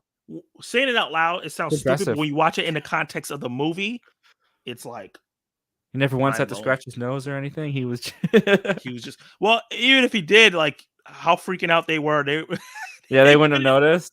know like all the stuff that was going on. He could have farted and they would have noticed. The Sixth Sense. Oh yeah, That's a good one. that's a great ending. The Sixth Sense was spoiled for me. It ruined the element of surprise. Till the day I hate the people that spoil. Oh yeah, My youth pastor spoiled it for me. yeah. Yeah, he was using it in like an analogy during his sermon. He was like, "It's like how in The Sixth Sense when Bruce Willis is still alive at the end," and I was like, "I was gonna watch that, man." Like, Yeah, they say still spoiler did. warning. Yeah, no kidding, man. It was still good. I still enjoyed it. Yeah. Nefarious is the movie of the year for me so far. Wow. You're the first person I've heard say that. I have heard of that. Yeah, it's a It was faith-based yeah, it movie. was nowhere in my city playing, but Yeah. I might check it out. It sounds interesting, and I'd be very curious because like, I know a Christian wrote it, and I know it's a Christian perspective about the devil possessing someone. So Yeah. I'd be very curious to see how they approached that and executed that from a Christian point. I just hope it wouldn't be like, like this person did this, so therefore they're possessed. Like that's I hope it's not like that kind of thing. The way the But trailer pointed it out, it was like trying to figure out if he actually was possessed or he was lying. I think that's the point of the movie. It's like, okay, is he lying and this stuff is just coincidence, or is he actually possessed by the devil? interesting. Okay, yeah, Yeah. I'll have to check it out one day. But that's cool that you Yeah. liked it, man. Yeah, That's man. awesome. This is why I like hearing so many different opinions because I've only heard bad things about that movie. So the fact that he came Mm, in and says his favorite movie of the year makes me want to go watch it and see for myself now. yeah. Are you A24 fans? So what some of your top A24 films? A24 is my favorite movie studio, so I'm a huge fan. I definitely like it, but I couldn't tell you off the top of my head like what movies were in it. Okay. I haven't paid that much attention. My favorite movie all time is Everything Everywhere All at Once. A24. Okay. Other stuff, Hereditary, another fantastic film. Very good Um, film. I will never watch it again. yeah, I guess. Oh, yeah, that's not for you. No. Bo was Afraid. It's up there. Heard very mixed things. Marcel. Ooh, you should watch Marcel. Marcel I the wanted show. to see Marcel with shoes on. I forgot about that. That was You need like to see that. on my radar last year, and then I I feel forgot like all that's about it. right down. Like knowing you now, I think that's right down your alley. Yeah. All right. Add I the watched tissue some of the boxes. shorts that they did like 10 years ago on that thing. So, Yeah, it's like that, but like so much better. all right. Midsummer, Pearl, Room, The Green Knight. That's like Oh, my Room is great. I love Room. Room. Yeah, that's like my top 8. But so far, I've seen 26 of their films. So a Wow. lot of All right. them I need to watch because they have so many. They had like 4 films dropped this year. I'm like, I don't have time to only watch you guys. Okay, slow down. They have something called Past Lives that people are raving about, saying it's the best movie of the year. Oh yeah, I I've was been like, seeing some I stuff don't about that. know. I don't know if it's gonna beat Spider Verse, but I'll check it out. Yeah. Honestly, after and I liked The Flash, but after like hearing for months how great The Flash was and like the great and like all the reactions coming out of CinemaCon, it's taken the wind a bit out of like reactions on Twitter for me. Yeah, I don't look at them as highly as I used to. Like Mission Impossible reactions coming out right now, and people are like raving about that right now, and I have zero doubt that that movie is going to be awesome. But now I'm just yeah, kind of like, we'll see it when I see it. yeah. Especially with like the Indiana Jones thing, because now I'm seeing like YouTubers I trust say, no, it's a good film. It's not great, but it's good. Yeah. I was like, okay, cans. I don't know why they thought they were gonna bring it to cans and they were gonna like it. Like Even that's Elemental got hurt by Can because they got yeah, like a 50% when it premiered, and now it's like up to 76 or whatever it is on Rotten Tomatoes that critics yeah. have been That's able to not see it. the crowd for that. They're Yeah. snooty, tooty, artsy people. It was a mistake. Yeah. David Arquette for me, all his WCW hate got me thinking why they hate this guy so much, and I really latched onto the character of Dewey. Yeah. David Ar what's WCW? Is that wrestling? Wrestling. Yeah. David Arquette was a wrestler? Not he was like a celebrity guy they brought on, probably did some things here and there. Not like a wrestler though. Oh, okay. It's That not like was The like Rock and John Cena. No. Like WCW and WWE used to bring in like 90 stars to yeah. come in, do stuff. Okay. And yeah. I was thinking one of these things is not like the other, so Yeah. that makes Like sense. Freddie Prinze Jr. beat John Cena. Like so silly stuff like that. Oh. I think you're thinking of The Perfect Score with him and ScarJo. Yeah, I think it is The Perfect Score. Don't be jealous. I can sub to more than one movie channel. I'm still gonna be a little jealous. BB is going to be great. Sad Blue nowadays Beetle? we have to pre-screen. Oh yeah, probably. Sad nowadays we have to pre-screen movies before we could take our kids, but definitely looking forward to Blue Beetle. I mean, you don't necessarily have to go to the movie before you take your kids. Like IMDb Parents Guide, I find very good. Like they break down like profanity, sexuality, alcohol and drugs, all Hmm. that stuff very, very well. So they're sometimes they do leave something out, and sometimes it's a little annoying, but they're pretty reliable. And there's a bunch of other sites that you could check to see if Yeah, what's in Common it is Sense good for your Media kid. is like a big one. Yeah. So So I just look for the rating. If it's R rated, don't bring your kid. well, I mean, very, very slight. Not really even a spoiler, but just like a thing that happened in the Flash. Ezra Miller is naked in the Flash in a scene, and Yeah. that was if I had taken my kid to that and they were like under the age of 10, I would Gotcha. be a little Well, it uncomfortable is and not happy. PG-13, so you shouldn't have brought your 10-year-old. Okay, yeah, you got me there, but Ah. yeah, I can relate to what Pastor's saying here, Yeah, no, I though. understand. I'm just Yeah. ribbing you guys, but I get it. There's like Guardians caught me off guard with the F word. Yeah, As I an mean, it adult, was all over the internet like a week before the movie came out, so I was prepared for it. I didn't But see yeah, it. you hadn't seen it? No, I didn't see after I watched the movie, I found out that the video was online, and I was like, "Oh, Yep. that completely missed me."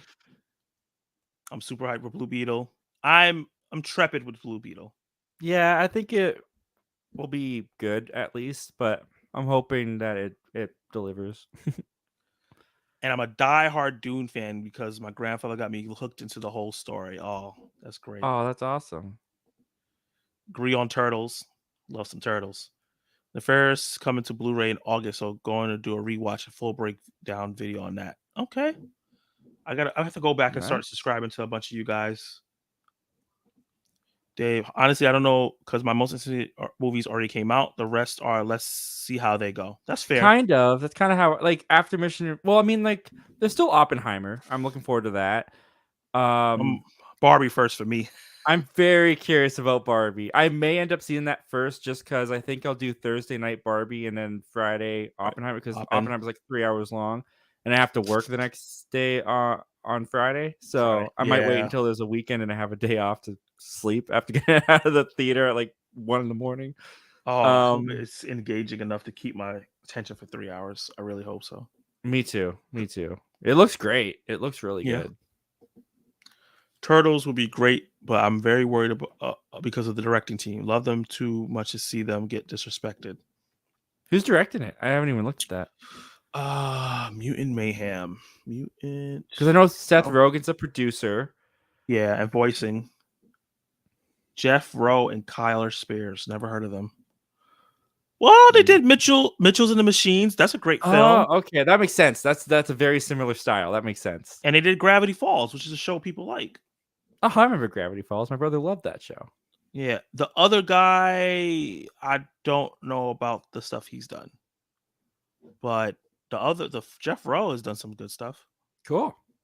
That actually kind of increases my excitement for that a little bit more. Good. This is why we do this. Color Purple isn't a slave movie. It's set during segregation times, but it's a very powerful movie. Okay. Psycho, great. So Nefarious is your wheelhouse for sure. Oh, Oh, okay. interesting. That's very Okay. interesting. Full Clo- Disney Tarzan had me for years. Oh, I love that movie, the animated one. That's a good one. Phil Collins. Yes, I love the yes. music in that movie. That and Hercules are like two of those movies I watched over and over and over and over. Disney used to be dark. They used to be able to go dark. Like the guy gets Yeah, hung at the end of Tarzan. He hangs himself. yeah. And now they Man. just do dark things in real world instead of in their movies. Yeah. OG Spider-Man was amazing. Tobey Maguire. Yeah, man. Yeah. I'll forever love him. I too have to do Extraction 2. I won't review that one though. We'll just be enjoyment purposes. That's fair. Nice. Sometimes you Sometimes need you that. just gotta. Sometimes you just need to watch stuff for enjoyment, and not review. Yeah. After this stream, I could probably watch Secret Invasion episode 1. Oh, it's out. Oh yeah, it's 12 o'clock. Okay, let's hurry to speed through these. Yes, Oh, complete crap, out that's of right. It came out. Yeah, they usually wait. I thought they drop it at Well, 3 a.m. Eastern. I thought. I think they drop it at midnight. That might be your time. You might drop it at 3 o'clock your time, but it's midnight my time. Oh, okay. It's not midnight for you yet, right? No, it's not. We still we still have 3 hours to go. I think he's talking like his stream will go for a very long time. Yeah. That's a great idea. Are you watching the OG Indiana Jones? Yep, that's what I'm doing. I cannot wait to see your Kingdom of the Crystal Skull review. I know. I'm You'll be anticipating to removed see from how all bad it is. the yeah, you'll be removed from all the nostalgic hype. Because I honestly Yeah. don't think I think Kingdom of the Crystal Skull does have a very weak third act Mm-hmm. and some aspects, but I still think that's a fun, enjoyable indie film for the first two acts, a little bit into the third act as well. And you're the first person I heard say that. I hope that you liked it. I really do. Yeah. Like I said, I'll always go into a movie trying to like it. And sometimes there's movies I'm like, oh, why did they vote for that? I don't watch it. Like I remember Bridesmaids when they was voting and I got voted that won like by a landslide. I was like, oh, they didn't really want to watch it, but it was like one of the top female-led movies, and I love that movie. It's so funny. It's so funny. Good. Oh my god. Last But Crusade Temple should of have Doom. been, huh? Temple of Doom is Temple of also Doom. going to be interesting. Yeah, There's some someone commented dark said that stuff. it's the first one's the weakest and it gets better for the second and third. So we'll I see. personally have Temple of Doom in like last place, maybe Oh, you second do? to last place. I don't know if I like it more than of the Crystal Skull or not. But Last Crusade is my favorite. It definitely ends the trilogy on like a really high note. Mhm. Have you seen it with Tia saying it there? Yeah, But Temple of Doom, dude, there's some dark stuff. And the stuff in fact it. that you were so annoyed by Marion, I just can't wait for you to see Temple of Doom. Oh no, she comes back. Oh god. Ooh, I'm not gonna say. You may be missing her. Let's say that. By the time you get to Temple of Doom, you may miss Marion. Oh wow. Okay, I'm really excited to do this now. I have them downloaded on Paramount Plus, so I'm probably gonna be watching the second one on my train ride. Nice. Nostalgia makes us remember things are better than what they actually are. Seeing something without nostalgia feeling is more true take. I liked your indie review. Oh, thank you. I'm pretty sure that's Tank. What? Maybe. I don't know. I never know which one it is. It's either Tank or Brian. They're all just spoiler kings. Yeah. Marvel but James Gunn is now at DC and not on this indoctrination train so much. So hopefully we have a bright future. The fact that he didn't just reset, it bothers me. This whole taking pieces of it is the part that you just needed to reset with Superman Legacy. Yeah, it's still confusing. Yeah, it's just too much bringing over Peacemaker, who interacted with the old Justice League, and like it's too much. Yeah. I still say when I grow up, and I'm 30, Yeah, me too, we man. still got some growing up to do compared like to our parents, like young whippersnappers. Oh, I'm actually Oh, working look on at a show. that. That's awesome, man. Well, look at that. Look, that's right down my alley. You are already on your way. Good job, buddy.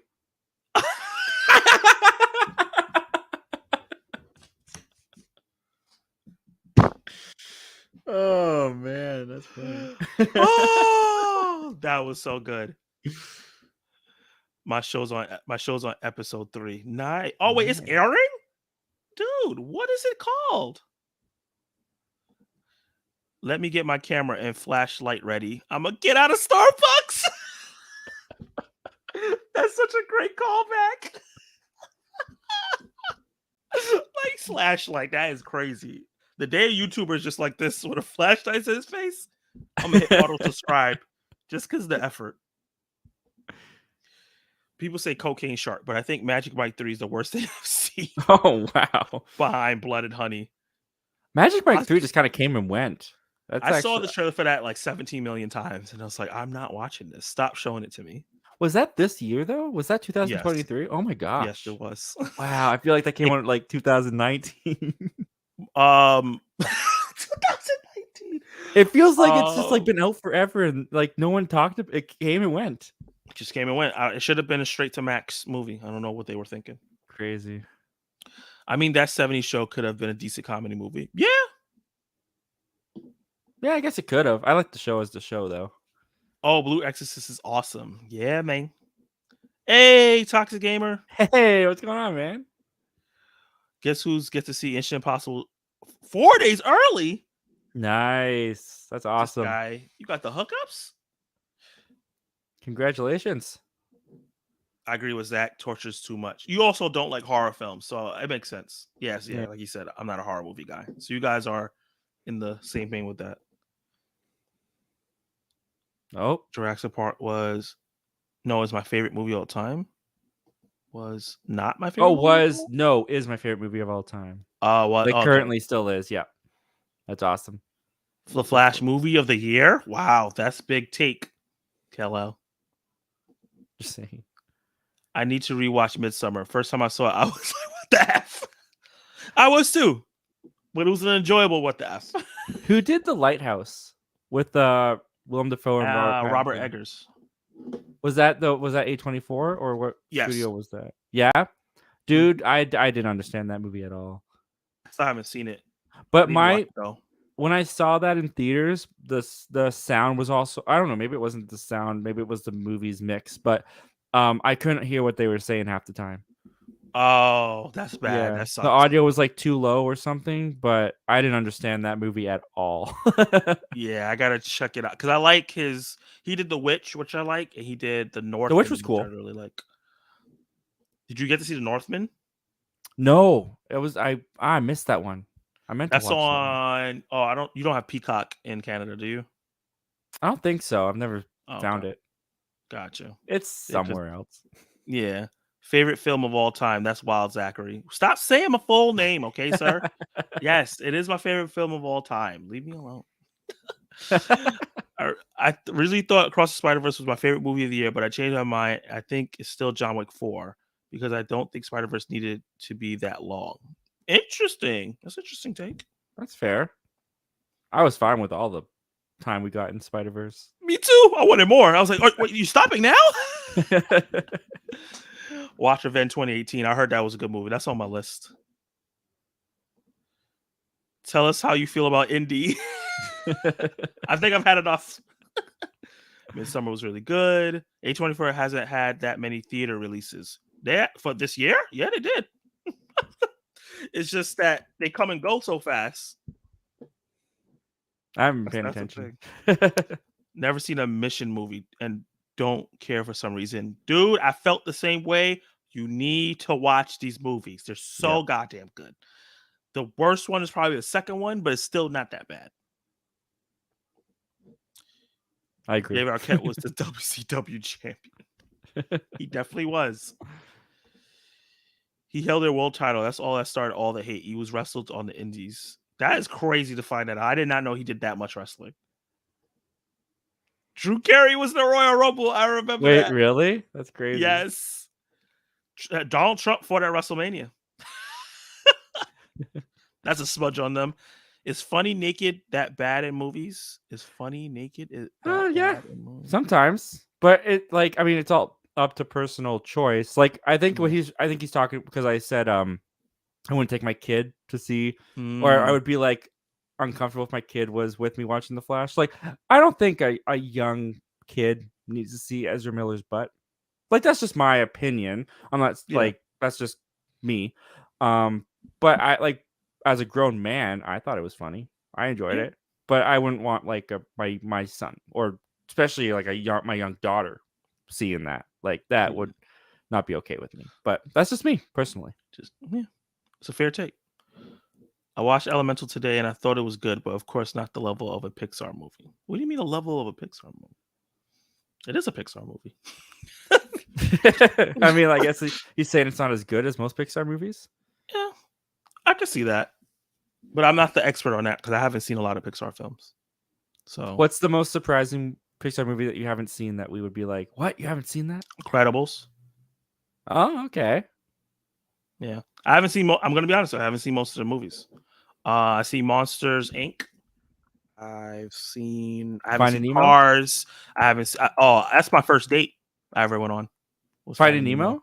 Yeah. I went with this girl named Debbie. I was living in upstate New York at the time. And we went to go see Finding Nemo together. And we held our sweaty hands together for the whole movie. And I kept That's asking her, awesome. "Can we hold hands?" She said, "If you're gonna be my boyfriend, you have to hold my hand the whole time." I was like, "Okay, okay, okay." It's Aw, that's so disgusting, but sweet. I love that movie though. Yeah, I haven't seen Cars. I haven't seen. Obviously, I see all the Toy Story. Well, I didn't see Toy Story 4, but I saw the first three Toy Really? Stories. Yeah, so there's a bunch of them. My Mission Impossible hot take is all the movies are the exact. Oh my god, exact same. Ethan and his team go on a mission. Something bad happens, and the team gets disavowed. Have to clear their name and save the world. Um, did he get Not disavowed in the second one? everyone. I don't think he got disavowed in the second one. I don't think in And the second one. third one, yes. Ghost Yeah. Protocol, yes. Maybe most of them. Barbie is a must for me. Yeah, man. Oppenheimer's a pass only because I haven't seen any of Chris Nolan films and I don't want to Sound sound dumb? dumb in my review. I understand that. I I don't don't think so. I don't think you have to see every Christopher Nolan movie to first of all, like I was saying to Zach earlier, that gives you a unique perspective. Yeah. because you are coming at this movie as someone who's never seen a Christopher Nolan movie. This will be your first impression of one. So that gives you a unique perspective that someone else doesn't have with your review.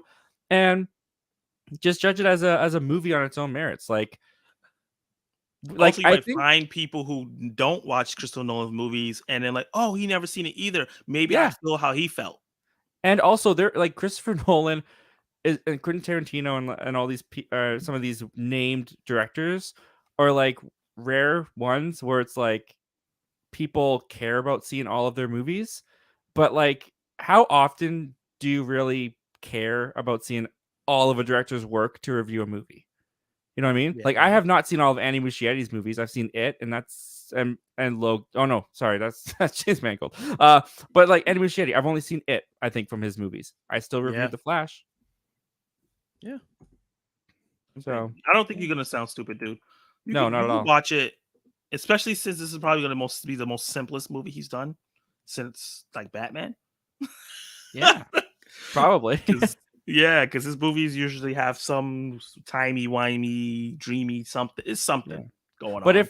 if Oppenheimer is only a pass for you because you don't want to sound dumb, but you still want to see the movie, like definitely see the movie, and if you want to review it, review it. But if you're not interested in reviewing it, then don't bother if you feel like it's not something you're excited to review. Yeah, that's also true. You don't want to watch something and just have no excitement when you're doing the review. Yeah. My first two indie reviews should be interesting. I'm excited to hear what you say. He's a first time watcher for these movies too, right? I think I Yeah. saw that. Yeah. All I'm hoping is Dial Density is better than Kingdom of a Crystal Skull. That's what everyone can hope, you know? I hope it's just as good. I j- Love it. better would be nice, but still. At least it's good. Yes. Temple of Doom, I wasn't originally allowed to watch it when I was younger. I watched it eventually, and then I rewatched it for like the second time or third time recently and went after watching it. Yep, I that was went off after, limits. no wonder why I wasn't allowed to watch this. Oh man, no, It's not quite yet. I shocking. mean, the script is in the making. Okay, Nice. I definitely want to follow up on that. I want to know what's going on. Oh, I might be skipping Asteroid City. I probably will too. I have tickets for No Hard Feelings, That's this weekend, right? but yes, I have. Yeah, I'm working this weekend, so I don't think I'm making it to the theater this weekend. Gotcha. But I might cancel it because Clay can't go, and I want to watch it with Clay. So I might end up seeing No Hard Feelings next week.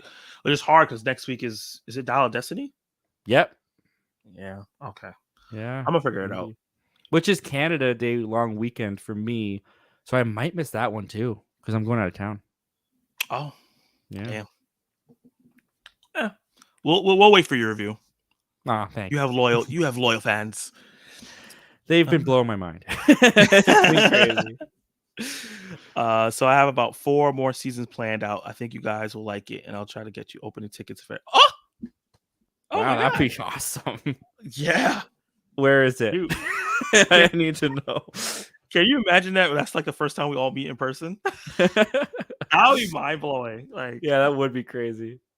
have you guys watched the latest season of Black Mirror? Not yet. I No, haven't love that watched it. series. Have you watched Black Mirror at all, Zach? No, my wife and I thought about watching it, and then we looked on IMDb Parents Guide, and there's some stuff in there that we're just like, yeah, we don't need it. Gotcha. Do you have Letterbox? Yes. Do you? I do. Do It's I have you? it's just Zach Milne Talks Movies. I don't post very often on there. Okay. It's kind of a back of my mind kind of thing, but I'm kind of using it to keep track of all the movies I've watched this year so that I can rank them easier at the end of the year. Because I That's did what I my do too. 2022 ranking and I had to like look up every individual like studio and what they released to see if I had seen it or not. So Yeah. this way I might had be to go easier. through my actual reviews. I was like, what did I watch this year in review? I was Yeah. like, oh god. It took But then I so was trying long. to find like what didn't I review that I still watched. Oh yeah, that's true. There's 2 people. There's somebody else with your name. Oh no. Really? Oh, I found you though. Get him out of here. Yeah, he has your name too. I'm gonna sue. Same as that. Yeah, I remember about Drew Carey and David Arquette. Watch Up. Yeah, I keep hearing that. There was like a Up short before Elemental, and I was just like, I think Up is good, but I mm-hmm. feel like because the first 10 minutes are phenomenal, the rest of the movie's a little overrated. The rest of the Mm, movie never hits the heights for me that the first opening 10 minutes do. And every time people talk about Up, they only ever mention that first 10 minutes. They minutes. never mention the giant bird and the dogs in the jungle. It's always just those first 10 minutes. So Minutes. I do think that clouds some people's Judgment. remembrance of what Up really is. But it's still a good movie. I still really enjoy it. I'm gonna have to watch it eventually. Might be a watch along. We'll see. You can see me crying on camera. Oh my god, how could they do this? Oh yeah, I'll be watching those first 10 minutes for sure. I think my biggest video is my Little Mermaid reaction because I Yeah. cried, Oh, really? and that was my thumbnail. Me going. That I guess people was perfect. like, I gotta click on it. That'll get him. Did you guys know that Johnny Knoxville had a match in WWE last year? Yeah, I know. I Versus did. Sami Yeah. Zayn, which the Jackers Group popped in the match and were helping him. Yeah, that shit was hilarious. I was dying from laughter. I've seen Cars, Finding Nemo, Monster Inc., The Incredibles, dropped off, then saw Lightyear last year, and now Elementals. I like Lightyear a lot. It Got a was lot of okay. unnecessary hate. Aw, thank you. I appreciate you Appreciate too, you too, man. man. Yeah. I never seen a Wes Anderson movie. Ooh. I've only seen 2. I think I've only seen two too. Wes Anderson. I'm trying to see if this is the person. I suggest the Isle of Dogs. Yeah, that's the movie I've seen from him. I only seen one. I haven't even seen two. I've only seen the I've Isle of Dogs. seen Fantastic Mr. Fox and Mm. it's a movie with brothers on a train. I can't remember what it's called. It's It's the Royal Tenenbaums, no, it's not that one. It's a long Moonrise title. Kingdom. I think it's the first one he did actually. Yeah. Okay. Um Adrian Brody's in it. Yeah, The I don't World of remember the what it was. Store. Henry. He has a Life Aquatic. It's a lot of stuff. He did a lot of stuff. Yeah. Um, damn, sorry. What do you say sorry for? I probably caught that real late. All right, Astro City might be a good 4th of July film. Maybe. Yeah. I've been hearing mixed reviews. Glad you waiting though. Good looks. No problem, man. You're my movie buddy. That short is a good way of setting you in a mood for Elemental. Yeah, I completely agree on the up assessment. Ah, see, keep watch or oh god, No Way Home, Across the Spider Verse, Guardians 3. Ooh. Ooh. Ooh. I'm letting you go first. Ah, what the heck, man? Preston, you're a terrible person. Actually, this might be the one I hate the most. I gotta keep No Way Home. It's the 3 Spider-Man that defined my love for Spider-Man throughout my entire life. So I gotta keep No Way Home. I love that movie so much. Mhm. Um, man. I guess I'll watch Across the Spider-Verse and burn Guardians 3 only because I gave Guardians a solid recommend and Across the Spider-Verse a strong recommend. So I guess I gotta stand by that on my It channel. makes sense. Guardians 3 is so freaking good. I like Guardians 3 more than No Way Home, but it is all 3 Spider-Mans. So Oh, I'm gonna keep No Way Home, yeah, watch man. Cross the Spider-Verse, and I'm gonna unfortunately burn Guardians 3 to the ground. Because it's just in the life of comic book movies, Guardians 3 is not gonna be that impactful and important compared to these two. That's an interesting assessment. I think No Way Home and Across the Spider-Verse will have more importance to the comic book landscape than Guardians 3 will. I'll watch them more than Guardians 3. I can already see that. They're more fun. They're both still emotional, even though maybe Guardians is more emotional. Yeah. I agree. Okay. I thought the only thing I didn't like about Lightyear is the Zerg twist. That's it. Yeah. Yeah, it didn't work for me. Yeah. Wes Anderson has a very certain kind of style of movie. He's no, yeah. He's the definition of not for everyone. I do like Like, his style though, yeah, from what I I've heard this seen. movie. He's too much in the style. He's like quadrupling down to a point where it's Mm. too much. That's what I heard about Asteroid City, but I have to see it for myself. So, who would you want to play Batman if they don't keep the one at the end of Flash? They're They're not not keeping. keeping They're not keeping that one. You'd have to be an insane lunatic to keep that one. James Gunn is an insane lunatic. Who so this one has to be older and able to have Damien, who's like 12. You know what? He's voiced Batman in the animation. I will go with Jensen Ackles. And I'll go with Will Friedle. Who? He voiced Batman Beyond. Oh my god. He's definitely not someone who would play Batman, but it was kind of funny because he went with the voice actor too. Is Friedel? Yeah, have you seen Boy Meets World? Oh my god, that's who voiced Batman Beyond? Yep, Eric Matthews. I didn't Throw him know in there. that. Throw him in the bat suit. You know what? Why not? Yeah, why not? Thank you. I deserve that. No problem, man. I think Logan Paul is the best celebrity turned wrestler. Easily. This is my first movie live stream. I love talking movies. Thank you guys for the conversation. Good night, gents. Good night, man. Well, thank you for joining us, man. It was a lot of fun. Yeah, I'm gonna subscribe and we should connect. I would love to have you on one of these. I say keep the one at the end of the Flash. They want their box office to go up. Clay is all about the chaos. I love it.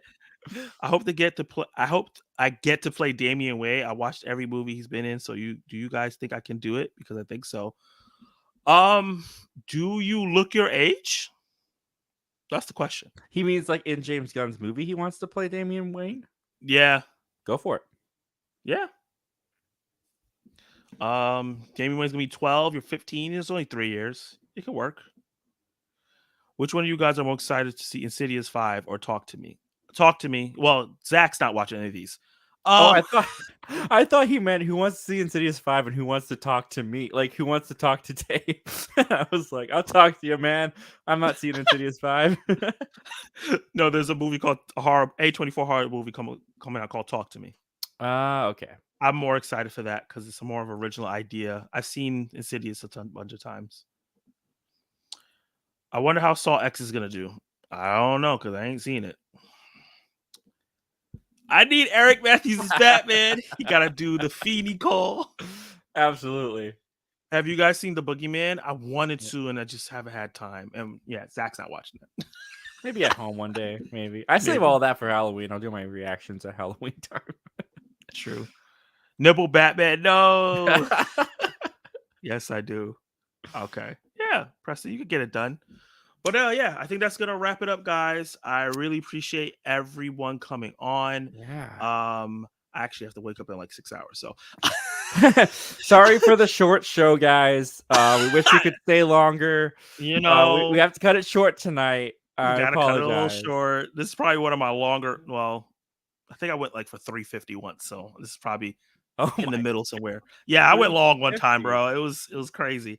But yeah, all you guys that have been on here, I'm definitely gonna subscribe to you guys. So check everybody out that was in the chat. Check out Zach. His link should be in the bio and the description, not the bio, the description of the video. Go sub to him. He's on the road to 2,500 subscribers, which is amazing and well deserved. Yeah. Let's get him there faster. Share his videos, retweet them, all that stuff. He does weekly live streams, which are awesome and fun, where he recounts all the stuff that's happening in news. He's awesome.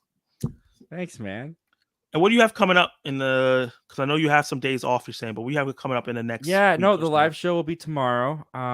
Still have to. Zach Milne Talks Live is what it's called, and I still have to kind of look and see what I'm gonna put together for that. Yeah, I won't be seeing anything this weekend, unfortunately, but I did see some trailers that I might want to react to. I'll be posting some stuff. I'll be around. So yeah, man. And make sure you subscribe so you're around when he's around, you know? And also subscribe to Zach Attack Reviews. I am now like what was it? I was 80 away from 600. But I think Nice. some of you guys subbed to me, so I think I'm 70 away now. Let's see. My goal was to get to 500 at the end of the year, but I feel so confident now that I could maybe get to 600 by the end of the year. So, 1,000. uh, oh God, A don't do 1,000. that to me. Oh, that'd be amazing. Yeah. So hit that subscribe button, share with your friends. I do weekly live streams, different topics. One is a one talking about the movies that are going to be coming out that month. That's my first one. My second one is going to be a watch along, where I watch along with movies that I've either seen before or maybe is brand new. I think I'm going to do Little Mermaid when it comes out on Disney Plus. That should be fun. And I'm gonna try to do one of these once a month. I have July and August scheduled. And if you're interested, hit me up on Zach Attacks RVS on Twitter and we can schedule it and get you in. I would love to just do this as a series once a month and get creators. This was so much fun. And I knew I wanted Zach as the first, well, not the second guy, because I did it with the Spoiler Kings. The second guy I did this where it was more interview style, because the first one I did my own movies as well. But I knew you would have so much to say about your movies, and it was just easy talking to you. Yeah. So this was great. It was a fun trip down memory lane, in a Yeah, way. It was a lot of fun. this is great. A lot of great nostalgia and deep thoughts about stuff and figuring out our lives and why we do certain things. Yeah. But yeah, this was great, guys. I will see you later and see you in the next video. Peace.